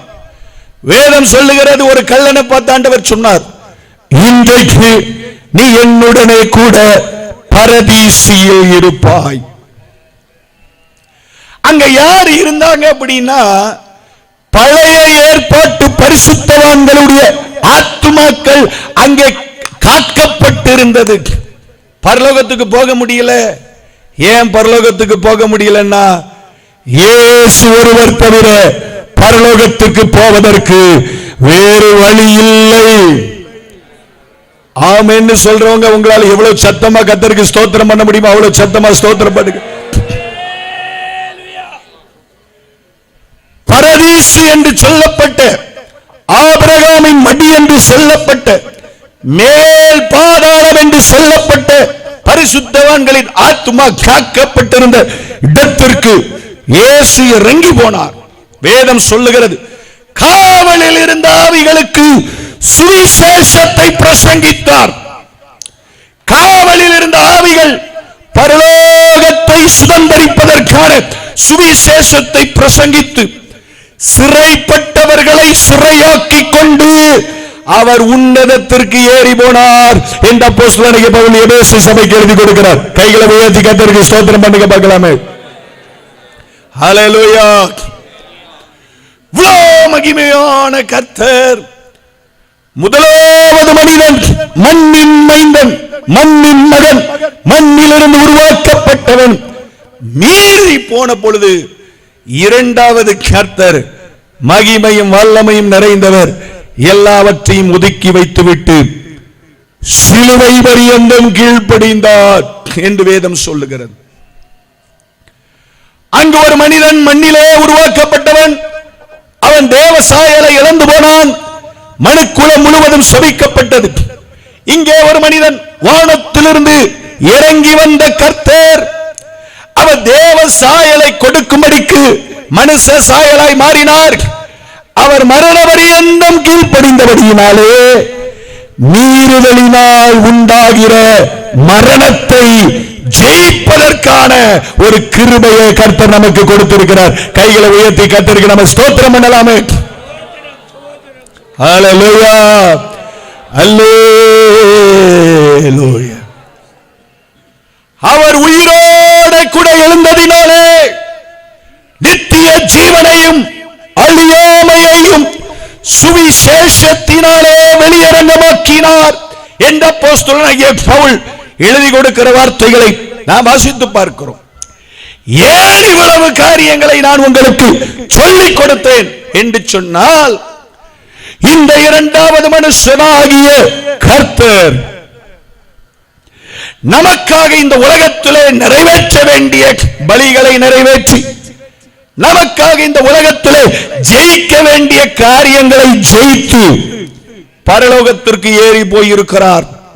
நேற்றைக்கு நான் உங்களிடத்தில் சொன்னேன், யோவான் 14:1 தேவனிடத்தில் விசுவாசமாய் இருங்கள், என்னிடத்தில் விசுவாசமாய் இருங்கள், உங்கள் இருதயம் கலங்காது இருப்பதாக. ஏனென்றால் என் பிதாவின் வீட்டில் அநேகம் வாசஸ்தலங்கள் உண்டு. அப்படி இல்லாதிருந்தால் நான் அதை உங்களுக்கு சொல்லி இருப்பேன். நான் போய் உங்களுக்கு ஒரு ஸ்தலத்தை ஆயத்தம் பண்ணின பின்பு நான் இருக்கிற இடத்திலே நீங்களும் இருக்கும்படிக்கு நான் திரும்பவும் வந்து உங்களை சேர்த்துக் கொள்வேன். அல்லேலூயா, அல்லேலூயா. தீர்க்க தரிசனங்கள் நிறைவேறும்படி இயேசு மாமிசத்திலே உலகத்திலே இறங்கி வந்தது சத்தியம் என்றால், தீர்க்க தரிசனங்கள் நிறைவேறும்படி இயேசு பலியாக ஒப்புக் கொடுத்தது சத்தியம் என்றால், தீர்க்க தரிசனங்கள் நிறைவேறும்படி இயேசு உயிரோடு கூட எழுந்தது சத்தியம் என்றால், தீர்க்க தரிசனங்கள் நிறைவேறும்படி ஆதாமினால் உண்டான பாவமும் சாபமும் மரணமும் பயமும் இயேசுவின் மரணத்தினாலே ஜெயிக்கப்பட்டது சத்தியம் என்றால், தீர்க்க தரிசனம் நிறைவேறும்படி இயேசு திரும்பவும் இந்த உலகத்திலே இறங்கி வருவார். ஹல்லேலூயா, ஹல்லேலூயா. இறங்கி வருவார், அவர் வருவார், அவர் வருவார், அவர் வருவார். வாக்கு பண்ணினவர் உண்மை உள்ளவர், அவர் வருவார். பரலோக ராஜ்யத்தை நமக்காக ஆயத்தம் பண்ண போன கர்த்தர், நாம் அவரது வருகைக்காக காத்துக் கொண்டிருக்கிறோம். அந்த வருகையை பரிசுத்த வேதம் 2 பகுதிகளாக பிரிக்கிறது. ரகசியமான வருகை என்று ஒரு வருகையும், பகிரங்கமான வருகை என்று ஒரு வருகையும் இருக்கிறது. சில பேர் இந்த ரகசிய வருகை கிடையாது என்று சொல்லுகிறார்கள். வேதத்திலே அது எங்கும் எழுதப்படவில்லை என்று சொல்லுகிறார்கள். ஆனால் வேதத்தின் சத்தியங்களை தியானித்து பார்த்தால் ரகசிய வருகை ஒன்று உண்டு. அது உண்டு. ரகசிய வருகைக்கும் பகிரங்க வருகைக்கும் ஏராளமான வேறுபாடுகள் இருக்கிறதை நாம் வேதத்திலிருந்து கற்றுக்கொள்ள முடியும். ரகசிய வருகை எப்பொழுது இருக்கும் என்று யாருக்கும் தெரியாது. பகிரங்க வருகை எப்பொழுது இருக்கும் என்று நமக்கு தெரியும். ரகசிய வருகை வந்த பிற்பாடு 7 வருடங்கள் கழித்து பகிரங்க வருகை இருக்கும் என்பது நமக்கு தெரியும். ஹல்லேலூயா, ஹல்லேலூயா. ரகசிய வருகைக்கு பின்பதாக நீதிமான்கள் நீதி உள்ள நியாயாசனத்திற்கு முன்பதாக பலன்களை பெறும்படிக்கு நிறுத்தப்படுவார்கள். பகிரங்க வருகைக்கு பிற்பாடு அந்தி கிறிஸ்துவும் கள்ள தீர்க்கதரிசியும் அக்கினி கடலிலே எரியப்படுவார்கள். ரகசிய வருகைக்கு பின்பதாக 7 வருட மனவாட்டிக்காக தேவன் ஆயத்தம் பண்ணி வைத்திருக்கிற கல்யாண விருந்து சம்பவிக்கும். பகிரங்க வருகைக்கு பின்பதாக 1000 வருடங்கள் பிசாசு கட்டப்பட்டு 1000 வருடங்கள் நீதியும் சமாதானமும் ஆளுகை செய்கிற ஆளுகை உண்டாகும் என்றெல்லாம் பரிசுத்த வேதத்தில் பல வேறுபாடுகள் எழுதப்பட்டிருக்கிறது. முதலாம் உயிர்த்தெழுதலுக்கு பங்குள்ளவன் பாக்கியவான். ஏனென்றால் இந்த முதலாம் உயிர்த்தெழுதல் எப்பொழுது நடக்கும் என்றால் இயேசு மத்திய ஆகாயத்திலே ரகசியமாய் வருகிற பொழுது முதலாவது உயிர்த்தெழுதல் நடக்கும்.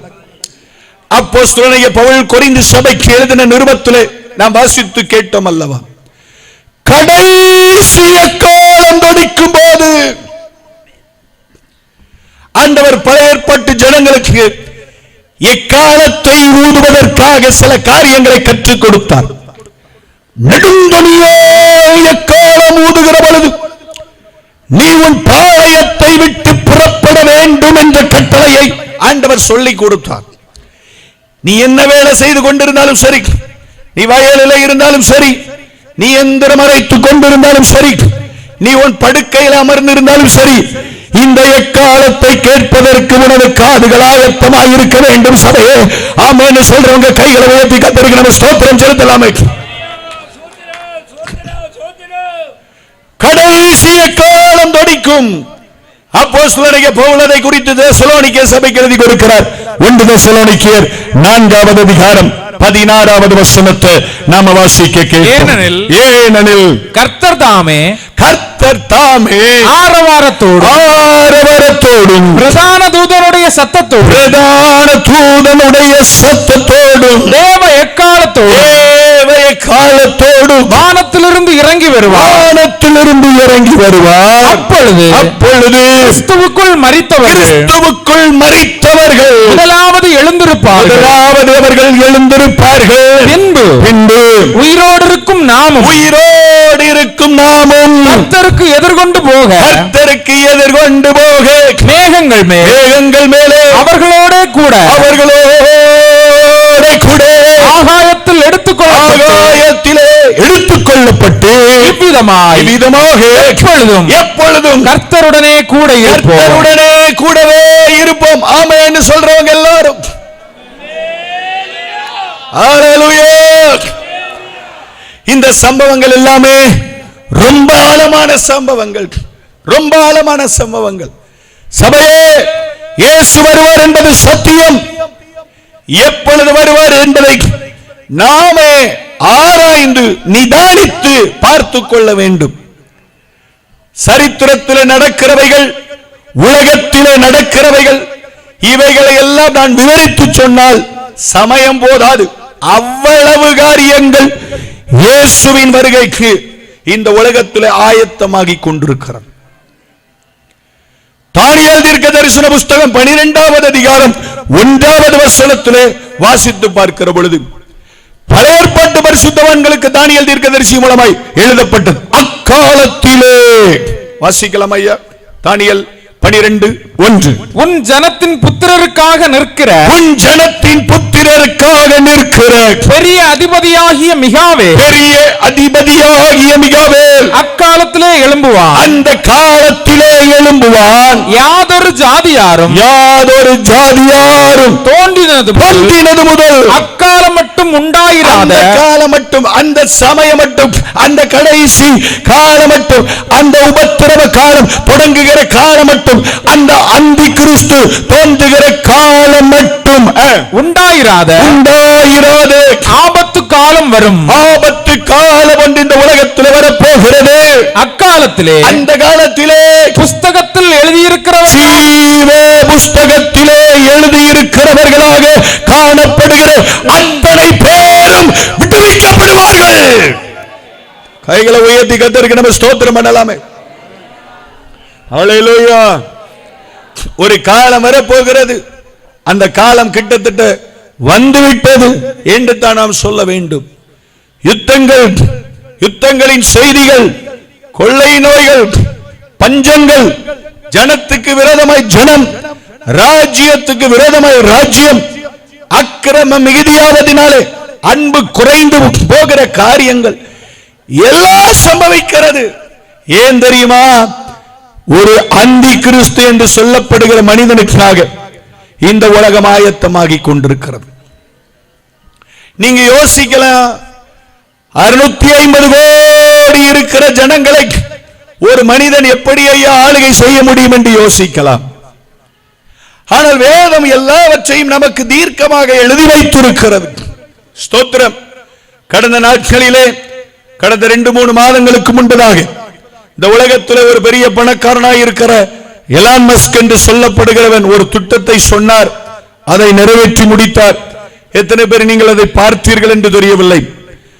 மனிதனுடைய மூளைக்குள்ளே ஒரு கணினி சிப்பை வைத்து அதன் மூலமாக மனிதன் சிந்திக்கிற, செயல்பட நினைக்கிற காரியங்களை அவன் செய்ய முடியும் என்று அவர் சொன்னார். அதை நிறைவேற்றி காண்பித்தார். இன்றைக்கு உலகம் முழுவதும் ஆர்டிபிஷியல் இன்டெலிஜென்ஸ் என்று சொல்லப்படுகிற சயின்ஸுக்கு பின்னால ஓடிக்கொண்டிருக்கிறது. யோசித்து பாருங்கள், ஒவ்வொரு மனிதனுடைய கரங்களிலும் நெற்றியிலும் இந்த காரியங்கள் பொருத்தப்படுகிற காலம் எவ்வளவு குறுகின காலம் என்று யோசித்து பாருங்கள். அப்படி பொருத்தப்பட்டால் உன்னுடைய செயல்பாடுகள், உன்னுடைய நடைமுறைகள், உன்னுடைய எண்ணங்கள் எல்லாவற்றையும் ஒரு கணினியின் மூலமாக ஒரு மனிதன் கண்ட்ரோல் பண்ண முடியும். நாம நினைக்கிறது போல அவ்வளவு எளிதான காரியம் அல்ல அந்த அந்தி கிறிஸ்துவின் காலம். அதனால வேதம் சொல்லுகிறது, எப்பா காலாட்களோடு ஓடுகிற போது, காலாட்களோடு ஓடுகிற போது கிருபையும் இரக்கமும் தேவ தயவும் நீ குணப்படும்படிக்கு திரும்ப திரும்ப திரும்ப ஏவப்படுகிற தேவ தயவும் நிறைந்திருக்கிற காலத்திலே உன்னாலே தேவனுக்காக வாழ முடியவில்லை என்றால், உன்னாலே தேவனை தொழுது கொள்ள முடியவில்லை என்றால், உன்னாலே தேவனுக்கு பிரியமானவைகளை செய்ய முடியவில்லை என்றால், குதிரைகளோடு நீ எப்படி ஓடுவாய்? இந்த கிருபையின் காலத்திலே உன்னாலே தெய்வத்திற்காக பயபக்தியாக வாழ முடியவில்லை என்றால், இந்த கிருபையின் காலத்திலே பாவத்தை ஜெயிக்கிற அதிகாரத்தை கொடுக்கிற பரிசுத்த ஆவியை பெற்றிருக்கிற உன்னாலே பரிசுத்தமாய் வாழ முடியவில்லை என்றால், கிருபை இல்லாத, பரிசுத்த ஆவியானவர் இல்லாத அந்த 7 வருட அந்தி கிறிஸ்துவின் ஆட்சிக்குள்ளே நீ எப்படி வாழ முடியும்? அதனால ஆண்டவர் அடிக்கடி நம்மளை ஞாபகப்படுத்துறார், ரெடி பண்றார். ஆனா ஒரு பெரிய தயவுள்ள வாக்குத்தத்தம் என்ன தெரியுமா? பிலதெல்பியா சபைக்கு அந்த வாக்குத்தத்தத்தை கொடுத்தார். வெளிப்படுத்தின விசேஷம் 3வது அதிகாரம் அதனுடைய 10வது வசனத்தை எடுத்து நம்ம வாசிக்க கேட்போம். வெளிப்படுத்தின விசேஷம் 3வது அதிகாரம் 10வது வசனம். என் பொறுமையை குறித்து சொல்லிய வசனத்தை நீ காத்து கொண்டபடியினாலே பூமியில் குடியிருக்கிறவர்களை சோதிக்கும்படியாக பூச்சக்கரத்தின் மேலெங்கும் வரப்போகிற சோதனை காலத்திற்கு நீ தப்பித்துக் கொள்ளும்படிக்கு நானும் உன்னை காப்பேன் என்று கிருபை உள்ள கர்த்தர் வாக்குத்தத்தம் பண்ணி இருக்கிறார். கைகளை உயர்த்தி கர்த்தருக்கு நம்ம ஸ்தோத்திரம் பண்ணலாமே. கர்த்தர் வாக்குத்தத்தம் பண்ணி இருக்கிறார். பூச்சக்கர மேலே எங்கு வரப்போகிற சோதனை காலம், ஒரு மனிதனும் தப்பிக்கொள்ள முடியாத இருண்ட காலம். அந்த காலத்திற்கு நான் உன்னை காப்பேன், உன்னை விடுவித்துக் கொள்ளுவேன். தானியேல் 12:1 வாசித்து பார்த்தோம் அல்லவா? எல்லாரும் விடுவிக்கப்படுவார்கள். புஸ்தகத்திலே பேர் எழுதப்பட்டிருக்கிறவர்கள் எல்லாரும் விடுவிக்கப்படுவார்கள். அப்படி விடுவிக்கிறதற்காக, அப்படி பாதுகாக்கிறதற்காக இயேசு மத்தியாகத்தில் வரப்போகிறார். ஆமென்னு சொல்றவங்க கைகளை உயர்த்தி கர்த்தருக்கு நம்ம ஸ்தோத்திரம் பண்ணலாம். இயேசு வரப்போகிறார். இப்ப அந்த வருகையை குறித்து தெசலோனிக்கிய புஸ்தகத்தில் தெசலோனியர் எழுதின நிருபத்திலே அப்போஸ்தலனாகிய பவுல் பேசுகிற பொழுது சொல்லுகிறார், நல்ல கவனிங்க, தேவன் தாமே ஆரவாரத்தோடும், ஆங்கில வேதாகமம் இப்படி சொல்லுகிறது, loud cry, பலத்த சத்தத்தோடு தேவன் இறங்கி வருகிற பொழுது பலத்த சத்தம், கர்த்தருடைய சத்தம் பெண்மான்களை ஈனச் செய்யும். கர்த்தருடைய சத்தம் காதேஸ் வனாந்தரத்தை அதிர பண்ணும். ஆனால் அந்த வேளையிலே கர்த்தருடைய சத்தத்தை யார் கேட்பார்கள் என்றால், கர்த்தருக்குள் மரிக்கிறவர்கள் அதை கேட்பார்கள். கர்த்தருக்குள்ளே வாழுகிறவர்கள் அதை கேட்பார்கள்.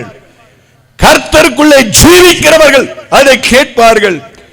எப்படி ஒரு சத்தம் லாசருவை பார்த்து, கல்லறைக்குள்ளே இருந்த லாசருவை பார்த்து இயேசு சத்தமிட்டார், லாசருவே வெளியே வா என்று சொன்னவர், அந்த சத்தத்தின் வல்லமை மரித்து கிடந்த லாசருவுக்குள்ளே பிரவேசித்த போது மரித்தவன் உயிரோடு எழும்பி வந்தது போல மத்திய ஆகாயத்தில் நின்று இயேசு சத்தமிடுவார், பலியினாலே என்னோட கூட உடன்படிக்கை பண்ணின என்னுடைய பிள்ளைகளை என்னிடத்திலே கூட்டுங்கள்.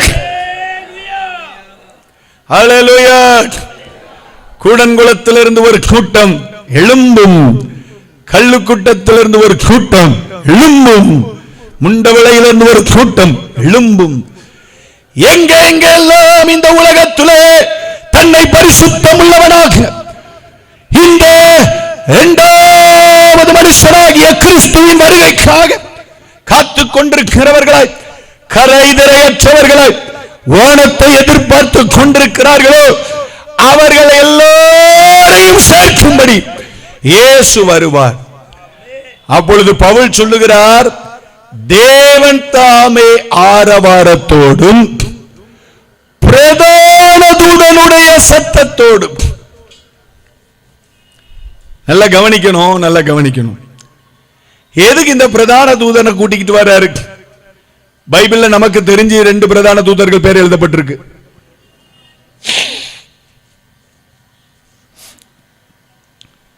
கேப்ரியல் என்றும் மிகாவேல் என்றும் அவர்களுடைய பெயர் எழுதப்பட்டிருக்கு. இதுல இந்த கேப்ரியல் யார் அப்படின்னா, தேவனது செய்திகளை அறிவிக்கிறவர். இந்த மிகாவேல் யார் அப்படின்னா, தேவனுடைய யுத்தங்களை நடப்பிக்கிறவர். ஆனா பாவம், அவருக்கு ஒரு கோயிலை கட்டி வச்சு விட்டாங்க நம்ம ஆட்கள். கர்த்தருக்கு ஸ்தோத்திரம். அவர் தேவனுடைய யுத்தங்களை நடப்பிக்கிற ஒரு பணிவிடைக்காரர். பைபிள்ல வசனம் ரொம்ப தெளிவா சொல்லுது. ஒரு தூதனை பார்த்து டபால்னு தானியேல் விழுந்துட்டாரு. சொன்னார், எழுந்திரு, யாரை தொழுதுகொள், தேவனை தொழுதுகொள். நான் உன்னை போல பணிவிடைக்காரன் தான். தேவனை தொழுதுகொள். தேவனுடைய யுத்தங்களை நடப்பிக்கிறவன் இந்த மிகாவேல். இயேசு வருகிற பொழுது இந்த பிரதான தூதரையும் அவரது கூட்டத்தையும் தூதர்களோடு கூட இறங்கி வருகிறார். காரணம் என்ன தெரியுமா? காரணம் என்ன தெரியுமா? இயேசு எங்க வருவார்னா மத்திய ஆகாயத்தில் அவர் இறங்கி வருவார். மத்திய ஆகாயத்தில் யார் இருக்கிறார்? அப்போஸ்தலனாகிய பவுல் சொல்லுகிறார், மாமிசத்தோடும் இரத்தத்தோடும் அல்ல, துரைத்தனங்களோடும் அதிகாரங்களோடும் வானமண்டலத்தில் இருக்கிற பொல்லாத ஆவிகளின் சேனைகளோடும் உங்களுக்கு போராட்டம் உண்டு. இந்த வானமண்டலத்தில் மத்திய ஆகாயத்தில் ஒரு பெரிய வலு சர்ப்பம் இருக்கிறது. தள்ளப்பட்டவன் இருக்கிறான். தள்ளப்பட்ட கேருப் என்று சொல்லப்படுகிறவன் மத்திய ஆகாயத்தில் இருந்து சில டெரிட்டரிக்குள்ள அவன் வேலை செய்கிறான். அவனுடைய வல்லமை எப்படிப்பட்டது அப்படிங்கறத நீங்க வீட்டில் போய் தானியேல் தீர்க்கதரிசன புஸ்தகத்தில் வாசித்து பாருங்க. பிரியமானவரே, நீ வேண்டிக் கொள்ள தொடங்கின போதே கட்டளை வெளிப்பட்டது. கட்டளையை எடுத்துக்கொண்டு தேவ சமூகத்திலிருந்து தானியேலுக்கு கட்டளை பரலோகத்திலிருந்து பிடிச்சிட்டு வந்ததை பிடிச்சு வச்சுட்டான் 21 நாளுக்கு. அந்த கட்டளையை தானியேல் இடத்துல சேர்க்கும்படிக்கு மிகாவேல் உதவியாக வந்து 21 நாள் கழித்து அந்த கட்டளை தானியேலுக்கு கொடுக்கப்பட்டது. இவைகள் எல்லாம் ரொம்ப ஆழமான தேவ ரகசியங்கள். நான் விளங்குவதற்காக சொல்லுகிறேன். இந்த மத்திய ஆகாயத்தில் சுத்துகிறவ யார் தெரியுமா? நம்மை குறித்து அக்கு வேறாக ஆணி வேறாக புரிந்து வைத்திருக்கிறவன். நம்மளை குறிச்சு நான் அடிக்கடி சொல்லுவேன், நாம செய்கிற ஊழியங்கள். என்ன ஊழியங்கள்? ஊழியங்கள், காசங்கள். என்ன காசங்கள்? நாம செய்கிற அட்டூழியம், அட்டகாசம் எல்லாம் யாருக்கும் தெரியலன்னா 3 பேருக்கு தெரியும். ஒண்ணு, அந்த அட்டூழியத்தையும் அட்டகாசத்தையும் செய்கிறான் பாத்தீங்களா, அவனுக்கு நல்லா தெரியும். இரண்டாவது யாருக்கு தெரியும் அப்படின்னா, சர்வ மனிதனுடைய இருதயத்தையும் ஆழமாக ஊடுருவி பார்க்கிற கண்களை உடைய கர்த்தருக்கு தெரியும். வேதம் சொல்லுகிறது, மனிதனுடைய இருதயத்தின் நினைவுகளின் யோசனைகளை பார்க்கிறவர். தாட்ஸோட இன்டென்ஷன் என்னன்னு பார்க்கிறவர் கர்த்தர். அவரிடத்திலிருந்து ஒருவனும் மறைந்து கொள்ள முடியாது. மூணாவது யாருக்கும் தெரியும் அப்படின்னா, மகிமையான ஸ்தானத்தை இழந்து போய் மகிமையான ஸ்தானத்தை மனிதன் பெற்றுக்கொள்ள கூடாது என்று போராடி கொண்டிருக்கிறானே, தள்ளப்பட்ட சர்ப்பம் என்றும் பிசாசு என்றும் அழைக்கப்படுகிறானே, அந்த பிசாசுக்கு தெரியும். இப்படி 3 பேருக்குமே ஒரு மனுஷனுடைய வீக்னஸ் தெரியும். இப்பொழுது மனிதனுடைய வீக்னஸ் இப்படி இருக்கிற பொழுது, பாவ மன்னிப்புக்கும் மனம் திரும்புதலுக்கும் ஏற்றுவான வார்த்தைகள் பிரசங்கிக்கப்படுகிற பொழுது, இயேசு கிறிஸ்துவின் இரத்தம் சகல பாவங்களை நீக்கி நம்மை சுத்திகரிக்க வல்லமை உடையதாக இருக்கிறது. நாம் நம்முடைய பாவங்களை அறிக்கையிட்டால் நம்முடைய எல்லா அநியாயத்தையும் நீக்கி நம்மை சுத்திகரிப்பதற்கு தேவன் உண்மை உள்ளவராய் இருக்கிறார் என்ற சத்திய வசனங்கள் பிரசங்கிக்கப்படுகிற பொழுது, பாவத்தை குறித்த உணர்வு அடைந்தவனாய், இனிமேலே நான் பாவம் செய்யக்கூடாது, நான் பாவம் செஞ்சிட்டேன், பாவத்தினால் உண்டாகிற வேதனை அனுபவித்து விட்டேன், அந்த பாவம் என் வீட்டுக்கு வாசப்படியில படுத்து கிடக்கிறது, இனிமேல நான் பாவம் செய்யக்கூடாது, இயேசுவே என்னை கழுவும் அப்படின்னு ஒரு மனிதன் இயேசுவை நோக்கி கூப்பிடுகிற பொழுது, அந்த சனமே ஒரு நொடி பொழுதிலே செத்த கிரியைகளற இயேசுவின் இரத்தம் அந்த பாவங்களை சுத்திகரிக்கிறது. ஹல்லேலூயா. செத்த கிரியைகளற, நாற்றம் பிடித்த அழுக்குகளற அவனுக்குள்ள இருக்கிற எல்லா சீலையும் பிதுக்கி எடுத்து அந்த காயங்களை எல்லாம், அந்த ரணங்களை எல்லாம் இயேசுவின் இரத்தம் சுத்திகரித்து அந்த மனிதனுடைய இருதயத்தை செம்மையாய் மாற்றி விடுகிறது. அவன் தேவனை நோக்கி பார்க்க ஆரம்பித்து விடுகிறான். அதனால்தான் நாம செஞ்ச நிறைய காரியம் நமக்கு இப்ப ஞாபகமே இல்லை, எல்லாம் மறந்து போச்சு. ஒன்னே ஒண்ணுதான் ஞாபகம் இருக்கு. மோசமான பாவியா இருந்தேனா கர்த்தருடைய கிருபையினால என்ன நடத்தினார், அது மாத்திரம் தான் ஞாபகம் இருக்கு. எல்லாத்தையும் கர்த்தர் மறக்கடிச்சிட்டார். தேவன் எப்படிப்பட்டவர்னா, அவர் சொல்றாரு, செக்கச்சவேர் என்றிருக்கிற உனது பாவங்களை வெள்ளையாய் மாற்றி, ஆண்டவருடைய வார்த்தை சொல்லுகிறது, உன் பாவங்களை எல்லாம் என் முதுகுக்கு பின்னாலே நான் எரிந்து போட்டேன், அவைகளை சமுத்திரத்தின் ஆழத்தில் போட்டேன். கைகளை உயர்த்தி கர்த்தருக்கு ஸ்தோத்திரம் பண்ணுவோம்.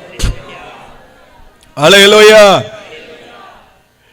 இனி அவைகளை நினையாமல் இருப்பேன் அப்படின்னு ஆண்டவர் சொல்லி முடிச்சிட்டார். இனிமே நான் அதை நினைக்க மாட்டேன். நம்மள போல இல்ல. நம்ம போய் யாராவது ஒருத்தர் நம்ம கிட்ட ஒரு வம்பு பண்ணிட்டு மன்னிப்பு கேட்டுட்டோம்னா நிறைய பேர் மன்னிக்க மாட்டோம், கொஞ்சம் பேர் மன்னிப்போம். அந்த மன்னிப்பு எப்படி இருக்கும் அப்படின்னா, ஒரு 2 நாள் கழிச்சு அழகா சொல்லி காமிப்பாங்க, நீ இப்படி செஞ்ச ஆளு தானே, நான் உனக்கு பாவம் பார்த்து விட்டேன் பத்தியா, நீ மறுபடி சொல்றா இல்லையா அப்படின்னு திரும்ப கேட்பாங்க. தேவன் திரும்ப கேட்கிறவர் அல்ல.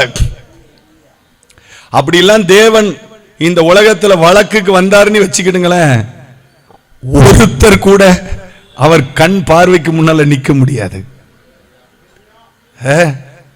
ஒருத்தர் கூட கண்ணு பார்வைக்கு முன்னால போய் என்ன செய்ய முடியாது, ஆண்டவர்கிட்ட போய் வழக்கு பேச முடியாது. தேவன் மறக்கிறவர், எல்லாத்தையும் மறந்து விடுவார். ஆனா இந்த 3வது நபர் இருக்கான் பாத்தீங்களா, வெரி டேஞ்சரஸ் ஃபெலோ. மறக்க மாட்டான்.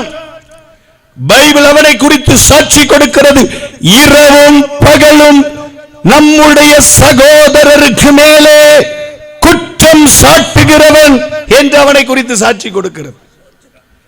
அவன் சாதாரணமான ஆள் இல்ல. சோத்திரம். ஹலோ, அவன் சாதாரணமான ஆள் இல்ல. அவன் என்ன பண்ணிட்டே இருப்பான், 24 hours இரவு பகலும் குற்றம் சாட்டிக் கொண்டே இருப்பான். நம்முடைய ஆண்டவர் எவ்வளவு கிருபை உள்ளவர் பாருங்க. அவ்வளத்தையும் காதுல கேட்டுக்கிட்டு நம்மளை கிருபையா நடத்துறாருன்னா இதை விட கிருபை உள்ள தேவன் யார் உண்டு? ஆனால் லிசன், அந்த கடைசி நாளிலே மரணத்தின் அதிகாரியான பிசாசை ஜெயித்தவனாய் எழும்புகிற அந்த நாளிலே அவன் சும்மா இருக்க மாட்டான். இந்த மனிதன், இந்த மண்ணான மனிதன், இந்த மாமிசமாகிய அழிவுள்ள அந்த மாமிசத்தை தொலைத்து அழியாமையை தரித்துக் கொள்வதற்கு இவனுக்கு என்ன யோகியதை இருக்கிறது? அவனிடத்தில் கேட்பதற்கு 1000 காரியங்கள் உண்டு. வேதத்தில் நம்ம வாசித்து போனால் பழைய ஏற்பாட்டில் நம்மை பிரமிக்க வைக்க பண்ணுகிற ஒரு தேவ மனுஷன் மோசே. ஆண்டவர் மோசே குறித்து சாட்சி கொடுத்தார். என் தாசனாகிய மோசே என்னுடைய வீட்டிலே எங்கும் உண்மை உள்ளவன் என்று சாட்சி கொடுத்தார். மோசே தேவனை முகமுகமாய் கண்டார். மோசேயை போல ஒரு அற்புதமான மனுஷன் உலகத்துல பார்த்ததே இல்லை. அந்த மோசே தன் வாழ்க்கையில எனக்கு தெரிஞ்சு பைபிள்ல எழுதப்பட்டிருக்கிறதுல எனக்கு தெரிஞ்சு 2 தடவை தப்பு பண்ணார்.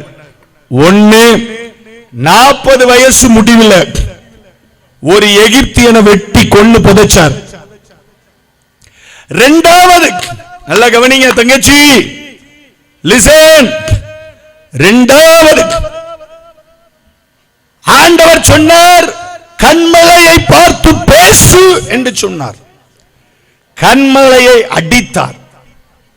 அது சும்மா மோசே அடிச்சுட்டார், பாவம் செஞ்சிட்டாருன்னு நம்ம சொல்லக்கூடாது. 40 லட்சம் ஜனம், கிட்டத்தட்ட 40 லட்சம் ஜனம் சும்மா சும்மா அவனை வம்புக்கு இழுத்துக்கிட்டே இருக்கிறது. 40 லட்சம் ஜனம் சும்மா சும்மா அவனை வம்புக்கு இழுத்துக்கிட்டே இருக்கிறது அவன் வேலை.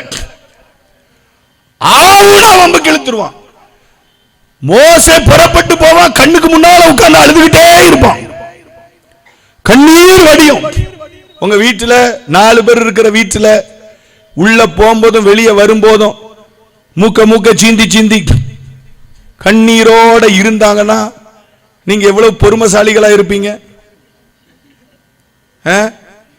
ஜாமீன் எடுப்பதற்காக எல்லாரும் வரணும், அப்படிலாம் சம்பவம் நடந்துரும். 40 லட்சம் ஜனம் அவனை படாத பாடுபடுத்தினான். உண்மையிலே அந்த மனுஷனை நம்ம அவ்வளவு யோசித்து பார்க்கணும். ஆவுனா சொல்லிட்டா நீ பெரியவனோ, கர்த்தர் மூலமா தான் பேசினாரோ, ஜனங்கள் மூலமா பேசலையோ, நீ ஜனங்களுக்கு முன்னால உயர்த்துகிறாய் என்னெல்லாம சொல்லி அவனை படாத பாடுபடுத்தினபடினால அவன் ஆவி விசனம் அடைந்து அந்த கண்மலையை அடித்தார். அவ்வளவுதான். ஆண்டவர் டப்புன்னு சொல்லிட்டார், போ, நீ என் நாமத்தை பரிசுத்தம் பண்ணாதபடியினாலே அந்த கானானுக்குள்ளே பிரவேசிக்க மாட்டாயின்னு சொல்லிட்டார். இந்த மனுஷன் ரொம்ப உண்மையுள்ள மனுஷன்.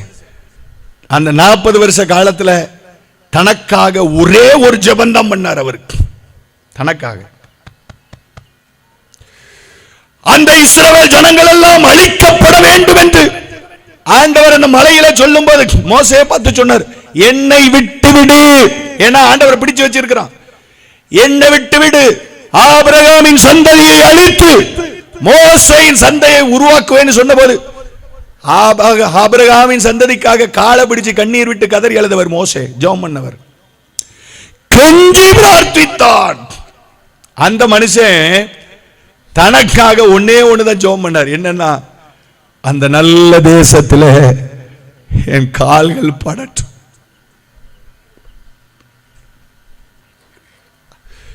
எவ்வளவு ஒரு ஏர்னஸ்டான ஒரு ஜெபம். 40 வருஷம் நான் நடத்தி கொண்டு வந்தேன் ஐயா, அந்த நல்ல தேசத்துல காலு படட்டும் அப்படின்னு சொன்ன பொழுது ஆண்டவர் சொல்லிட்டார், இனிமேல இதை குறித்து பேசாதே, இனிமேல இதை குறித்து பேசாதன்னு சொல்லிட்டார். சரி சரி, எல்லாம் நடந்ததெல்லாம் போட்டு யோசுவாவை அபிஷேகம் பண்ணு, நீ என் கூட வரப்போகிறாய்ன்னு சொல்லியாச்சு. மோசே கடைசியில ஜனங்கள் எல்லாருக்கும் ஒரு பெரிய பிரசங்கம், உபாகமத்தின் புஸ்தகம் முழு பிரசங்கத்தையும் பண்ணிட்டு மலைக்கு மேல ஏறி போனார். தேவனது சமூகத்திலே ஜீவனை விட்டார். பரிசுத்தமான பாக்கியவான். கைகளை உயர்த்தி கர்த்தருக்கு ஸ்தோத்திரம் பண்ணுங்க. இந்த உலகத்திலே எந்த மனிதனுக்கும் கொடுக்காத ஒரு பாக்கியத்தை தேவன் அந்த மனிதனுக்கு கொடுத்தார். ஹலோ, இந்த உலகத்தில் எல்லா மனிதனுக்கும் அடக்கம் நடக்கிற பொழுது இன்னைக்கு நிறைய பரிசுத்தவான்களை அடக்கம் பண்ணுகிறதை பார்க்கிறோம். ஒரு 10,000 பேர் கூடி போன 10,000 பேர் நல்ல மியூசிக்ஸ் எல்லாம் வாசித்து அடக்கம் பண்ணுகிற பொழுது அந்த மனிதனை அடக்கம் பண்ண தேவனே இறங்கி வந்தார். தேவன் இறங்கி வந்தார் அப்படின்னா என்ன அர்த்தம்? தேவனோடு கூட திரளான தூதர்கள். அதுல என்னெல்லாம் நடந்துச்சுன்னு சொல்லி பைபிள்ல எழுதப்படவில்லை. எழுதப்படாதவைகளை நம்ம பேசவும் கூடாது. ஏனென்றால் மறைக்கப்பட்டவைகள் தேவனுக்குரியவைகள், வெளிப்படுத்தப்பட்டவைகள் மாத்திரம்தான் நமக்குரியவைகள். அதனால அங்க அப்படி நடந்துச்சு இப்படி நடந்துச்சுன்னு என்னால பேச முடியல. நான் விசுவாசிக்கிறேன், கோடான கோடி தூதர்கள் இறங்கி இருக்கிற அந்த இடத்திலே பரிசுத்தமுள்ள தேவன் அந்த மனிதனுடைய சரீரத்தை அடக்கம் பண்ணுகிற போது அவ்வளவு பரிசுத்த ஸ்தலத்தில் தேவனுக்கு எதிர்த்து நின்றவன் தான் இந்த பிசாசு. வேதம் சொல்லுகிறது, மோசேயின் சரீரத்தை குறித்து தர்க்கம் பண்ணினான் என்று எழுதப்பட்டிருக்கு. அப்படின்னா நம்மளெல்லாம், நம்ம ஊர்ல ஒரு பழமொழி சொல்லுவாங்க, நாமெல்லாம் எக்கட சரக்கு.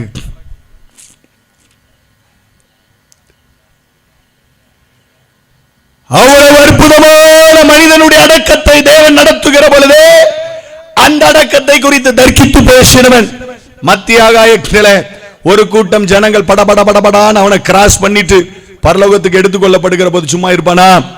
எல்லாரையும் குற்றம் சொல்ல ஆரம்பிக்கிற போது அதிலும் தேவனது கிருபை நமக்கு மேலே பரிபூர்ணமாய் விளங்கி அவனது சமஸ்த ஆளுகையும் தள்ளிவிடுவதற்காக தேவன் தாமே ஆரவாரத்தோடு பிரதான தூதனுடைய சத்தத்தோடு தேவ காலத்தோடு அவர் இறங்கி வருவார். ஆமென் சொல்றவங்க ஹல்லேலூயா.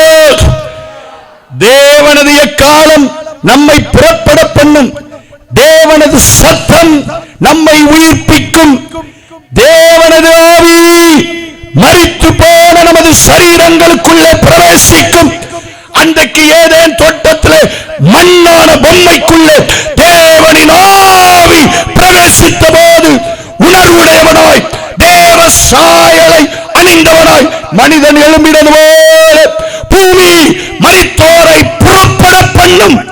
யவன ஜனங்களை போல வாழ வயதுள்ளவர்களை போல மரணமே உன் கூறி எங்கே, பாதாளமே உன் ஜெயம் எங்கே என்று ஒரு பலத்த கோஷத்தோடு கிறிஸ்துவின் உடையவர்கள் அவருடைய நாளிலே சட சடவென்று உயிர்ப்பிக்கப்படுவார்கள். அல்லேலூயா. கல்லறைகள் திறக்கப்படும். உயிரோடு இருக்கிற ஜனங்கள் ஒரு நொடி பொழுதிலே தெய்வ சாயலை தரித்துக் கொண்டவர்கள் தேவனோடு கூட வானாதி வானங்களிலே எடுத்துக் கொள்ளப்படுவார்கள் ஐயா, எடுத்துக் கொள்ளப்படுவார்கள் ஐயா, எடுத்துக் கொள்ளப்படுவார்கள் ஐயா. அதனால பவுல் சொல்லுகிறார், நம்முடைய கர்த்தராகிய இயேசு கிறிஸ்துவினாலே நமக்கு ஜெயம் கொடுக்கிற தேவனுக்கு ஸ்தோத்திரம். நாம் இந்த உலகத்தின் உடையவர்கள் அல்ல.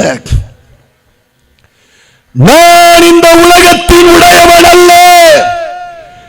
நான் இந்த உலகத்தின் ஆசா பாசங்களுக்கு அடிமைப்பட்டவன் அல்ல. நான் இந்த உலகத்தின் காரியங்களுக்கு அடிமைப்பட்டவன் அல்ல. இந்த உலகத்தின் பேரோ புகழோ பணமோ வசதியோ அந்தஸ்தோ செல்வமோ செருக்கோ என்னை அடிமைப்படுத்தாது. நான் பரலோகவாசி ஐயா. என் பெயர் ஒரு நாள் பரலோகத்திலே பேசப்படும். என் பெயர் பரலோகத்திலே ஒரு நாள் அறிக்கை பண்ணப்படும். அன்னைக்கு நான் ஜெயம் கொண்டவனாய் எழுந்தால் பரதீசின் மத்தியில் இருக்கிற ஜீவ விருட்சத்தின் கனி எனக்கு கொடுக்கப்படும். அன்றைக்கு நான் ஜெயம் கொண்டவனாய் எழுந்தால் தேவனது ஆலயத்திலே கர்த்தர் என்னை தூணாய் மாற்றுவார். அன்றைக்கு நான் ஜெயம் கொண்டவனாய் எழுந்தால் எனக்கு ஒரு புதிய நாமத்தை கர்த்தர் தருவார். அன்றைக்கு நான் ஜெயம் கொண்டவனாய் எழுந்தால் எனக்கு ஒரு வெண்வஸ்திரம் தரிப்பிக்கப்படும். அன்றைக்கு நான் ஜெயம் கொண்டவனாய் எழுந்தால் ஜாதிகளை ஆளுகை செய்யும்படிக்கு கர்த்தர் எனக்கு அதிகாரம் கொடுப்பார். அன்றைக்கு நான் ஜெயம் கொண்டவனாய் எழுந்தால் என் ஆண்டவராகிய இயேசு கிறிஸ்து ஜெயம் பெற்றவராய் பிதாவின் சிங்காசனத்திலே அமர்ந்திருக்கிறது போல நானும் என் ஆண்டவரோடு கூட சிங்காசனத்திலே இருக்கும்படிக்கு எனக்கு அவர் அருள் செய்வார். அருள் செய்வார், அருள் செய்வார். இழந்து போன தேவ மகிமையையும் சாயலையும் இயேசு வருகிற பொழுது இயேசு தருவார். என்னை கேட்டுக்கொண்டிருக்கிற பிரியமான தேவனது பிள்ளைகளே, நான் பிரசங்கிக்கிற வார்த்தைகள் சத்திய வார்த்தைகள் என்று நான் அறிந்திருக்கிறேன். நான் பிரசங்கிக்கிற வார்த்தைகள் சத்தியமாய் நிறைவேற போகிற வார்த்தைகள் என்று சத்திய வேதம் நமக்கு சாட்சி கொடுக்கிறது. இனிமேல் காலம் இல்லை, இனிமேல சமயம் இல்லை, இனிமேல காலம் இல்லை, இனிமேல நாம் அமைதலாய் இருக்க காலம் இல்லை, இனிமேல நாம் சோம்பலாய் இருக்க காலம் அல்ல, இனிமேல நாம் இஷ்டப்படி செய்வதற்கான காலம் அல்ல. இயேசு வரப்போகிறார், இயேசு வரப்போகிறார். நம்மை தற்பரிசோதனை செய்து நம்முடைய தீவட்டிகள் ஆயத்து நிலையில் இருக்கிறதா என்பதை நாம் அறிந்து கொண்டவர்களாய் மணவாளனுக்காக காத்து கொண்டிருக்க வேண்டிய காலம். நான் ஓடினது வீணாக போகிறது இல்லை என்ற எண்ணம் எனக்கு அந்நாளில் உண்டாயிருக்க வேண்டும். இவ்வளவு சத்தம் போட்டு பேசுகிற நானும் என் பிரயாசம் விருதாவாய் போகாதபடி நானும் ஆயத்தப்பட வேண்டும். இவ்வளவு நாட்கள் கர்த்தருடைய வார்த்தையை கேட்டிருக்கிற நீங்களும் இவ்வளவு நாள் கர்த்தரை ஆராதிக்கிற நீங்களும், உலகத்தின் காரியங்களை விட்டுவிட்டு தேவ சமூகத்தில் வந்திருக்கிற நீங்களும், உங்கள் பிரயாசம் விருதாவாய் போகாதபடி பயத்தோடே பக்தியோடே கிருபையை பற்றி கொண்டவர்களாக தேவனது ராஜ்யத்துக்கு ஆயத்தப்படுவோம். இயேசு வருகிறார், இயேசு வருகிறார், இயேசு வருகிறார். நம்மை அவரிடத்தில் சேர்த்துக் கொள்ளும்படி இயேசு வருகிறார். எல்லாரும் எழும்பி நிற்கலாம். 3 மேஜை.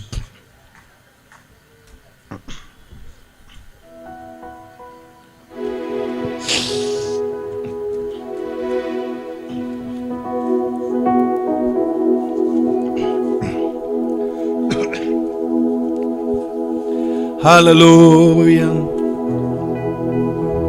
அந்த நாளும் நெருங்கிடுதே, அதிவிரைவாய் நிறைவேறுதே. அந்த நாளும் நெருங்கிடுதே, அதிவிரைவாய் நிறைவேறுதே.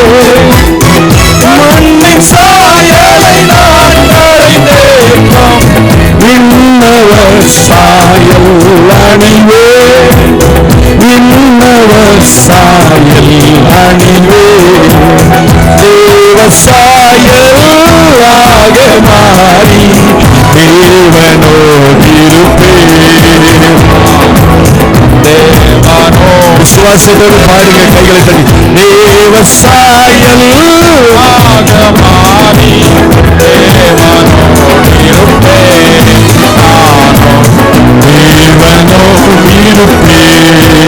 பூமியின் கூடாரம் என்றும் பலவீனமே அழிந்திடுமே.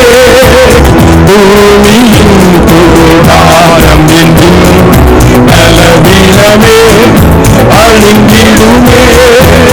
கைவரை அல்லாத பொன்னி கண்டடைந்து வாழ்ந்திடுவே, கண்டடைந்து வாழ்ந்திடுவே. தேவ சாயலாக மாறி தேவனோடிருப்பேன். தேவனோடு கண்களை மூடி கைகளை தட்டி தேவ சாயலாக மாறி தேவனோடிருப்பேன். நானும் தேவனோடு ஜபிப்பதினால் அழுகு போல பலனடைந்து, காத்திருந்து ஜபிப்பதினால் அழுகு போல பறந்தெழும்பி ஜீவயாத்திரை ஓடி முடித்து ஜீவ கிரீடம் பெற்றிடுவே, ஜீவ கிரீடம் பெற்றிடுவே. தேவ சாயலாக மாறி தேவனோடிருப்பேன். தேவனோடு ஹல்லேலூயா. தேவ சாயலாக மாறி தேவனோடிருப்பேன். நானும் தேவனோடிருப்பேன். முன்னிவந்தாய் சொல்லிப்பவரை முகமுகமாய் தரிசித்திட, சொல்லிப்பவரை முகமுகமாய் தரிசித்திட, வாஞ்சையாய் தவிக்கும் எனதுள்ளம் வாரும் என்று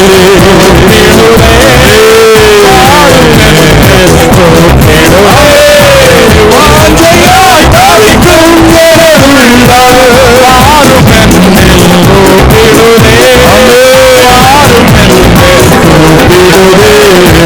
தேவ சாயலாக மாறுவே. தேவனோடு இருப்பேன், தேவனோடு இருப்பேன்.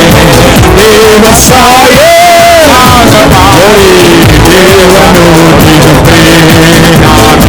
தேவனோடு இருப்பேன். உன்னத சீயோன் மலையில் எனதருமை இயேசுவுடன், உன்னத சீயோன் மலையில் எனதருமை இயேசுவுடன் தேவனின் கீழே மகிழ்வேன். உன்னத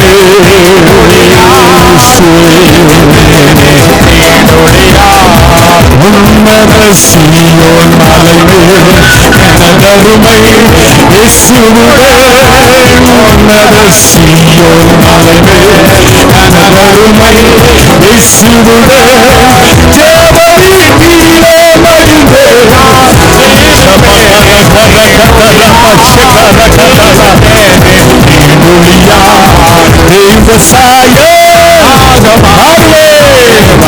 தேவனை போலாமே என்னை அவரது மகிமையான சாயலுக்கு மாற்றுவார்.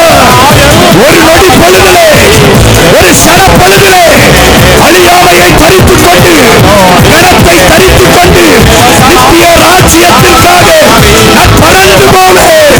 இயேசுவை முகமுகமாய் பார்ப்பேன். எனக்காக பாடுபட்டவரை கட்டி பிடித்துக் கொள்ளுவேன். அவரது பாதத்தில் விழுவேன். அவரோடு நித்திய நித்தியமாய் ஆளுகை செய்ய போகிறேன்.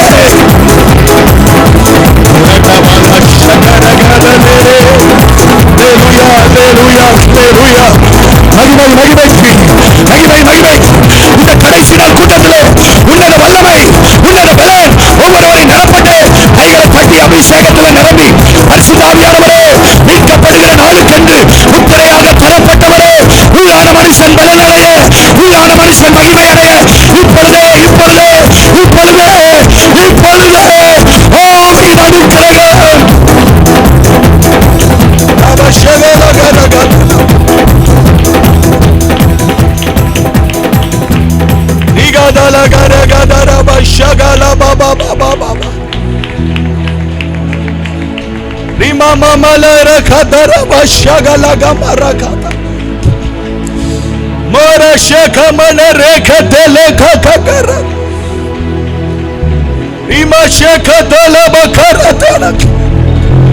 இந்த உலகத்திலே நாம் அனுபவிக்கிற சோதனைகள் எல்லாம் வெகு சீக்கிரத்திலே நீங்கி போகும்.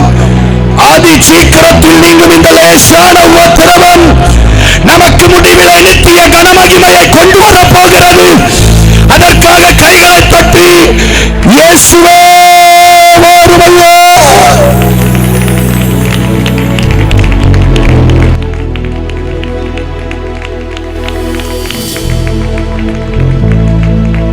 வாருமையா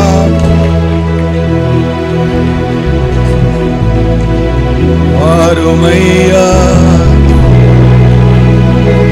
இயேசுவே வாருமையா, இயேசுவே வாருமையா, இயேசுவே வாருமையா, பலன் தாங்கையா. எல்லாவற்றையும் சகித்துக் கொள்ள பலன் தருகிறவர் நம்முடைய கர்த்தர். சோதனைகளை சகிக்கிற மனுஷன் பாக்கியவான். அவன் உத்தமன் என்று விளங்கின பின்பு தேவன் வாக்குத்தத்தம் பண்ணின ஜீவ கிரீடத்தை அவன் பெற்றுக் கொள்ளுவான். நல்ல போராட்டத்தை போராடினேன், விசுவாசத்தை காத்துக்கொண்டேன், என் ஓட்டத்தை முடித்தேன். இது முதல் எனக்கு நீதியின் கிரீடம் எனக்காக வைக்கப்பட்டு இருக்கிறது. நீதி உள்ள நியாயாதிபதியாகிய கர்த்தர் அவர் பிரசன்னமாகிற நாளிலே அதை எனக்கு தருவார். அதை எனக்கு தருவார். அதை எனக்கு தருவார். சபையை விசுவாசம் உள்ளவனாயிரு, திடன் உள்ளவனாயிரு, பிசாசுக்கு எதிர்த்து நல்லுங்கள், தேவ சித்தம் செய்யுங்கள், தேவனுக்கு பிரியமானவைகளை செய்யும்படிக்கு ஆவியையும் ஆத்துமாவையும் சரீரத்தையும் ஒப்புக் கொடுங்கள். மாரநாதா, இயேசு வருகிறார். உன்னை களஞ்சியத்திலே சேர்ப்பார், உன் கண்ணீரை துடைப்பார், உன்னை புதிய பரம நகரத்திற்குள்ளே அழைத்து செல்வார்.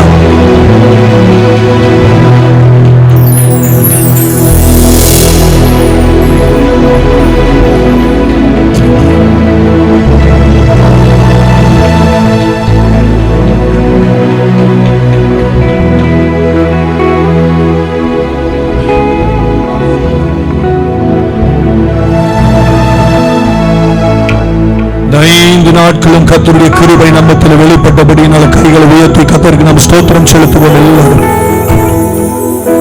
எல்லாரும் வாயை திறந்து ஸ்தோத்திரம் பண்ணலாம். 5 நாட்களும் கர்த்தருடைய வசனம் இந்த தேசத்தில் விதைக்கப்பட்டபடியினால் கைகளை உயர்த்தி கர்த்தருக்கு நாம் ஸ்தோத்திரம் செலுத்தலாம். கர்த்தர் ஒருவரே நம்மை சேர்த்துக் கொள்ள கிருபை உள்ளவராய் இருக்கிறபடினால் கைகளை உயர்த்தி, இயேசப்பா என்னை காத்துக் கொள்ளுங்கப்பா, எப்படியாவது நம்முடைய வருகையிலே என்னை சேர்த்துக் கொள்ளுங்க. நான் திரும்ப வேண்டிய இடங்களிலே நான் திரும்ப என்னை ஒப்புக் கொடுக்கிறேன். நான் சரி செய்ய வேண்டிய இடங்களை சரி செய்வதற்கு இன்னைக்கு ராத்திரியிலே என்னை ஒப்புக் கொடுக்கிறேன். என்னை எப்படியாவது சரி பண்ணி சேர்த்துக் கொள்ளுங்க ஆண்டவரே. நான் அப்பிரயோஜனமான ஊழியக்காரன், என் கடமையை மாத்திரம் செய்தேன். நீங்க மாத்திரம் உயிர்ப்பிக்கிறவர், நீங்க மாத்திரம் எங்களை காத்துக் கொள்ளுகிறவர், நீங்க மாத்திரமே எங்களுக்கு மேல கிருபையாக இருக்கிறவர். இந்த தேசத்தில் விதைக்கப்பட்ட விதைகள் பலன் கொடுப்பதாக நீங்க இறங்கி வருகிற பொழுது திரளான ஜனங்கள் இந்த தேசத்திலிருந்து உம்மை வந்து பார்ப்பார்களா? நாங்கள் பலவீனர்கள், எங்கள் பலகீனங்களினாலே எங்கள் சரீரத்தில் காணப்படுகிற குறைவுகளை எல்லாம் இந்த ராத்திரி வேளையில நீர் தயை கூர்ந்து மன்னித்து ஒரு புதிய அபிஷேகத்தினாலே, வல்லமையினாலே, அக்கினியினாலே எங்களை மூடி நிரப்பி தேவ சாயலை தரித்துக் கொள்ளுகிற அந்த நாளுக்காக நாங்கள் காத்திருக்க கிருபை தாரும். சபைக்காக கூடி வந்த ஒவ்வொரு ஜனங்களுக்காக ஸ்தோத்திரம். ஆசீர்வதி, கிருபைகள் பிள்ளைகள் மேல தொங்கி இருக்கட்டும்.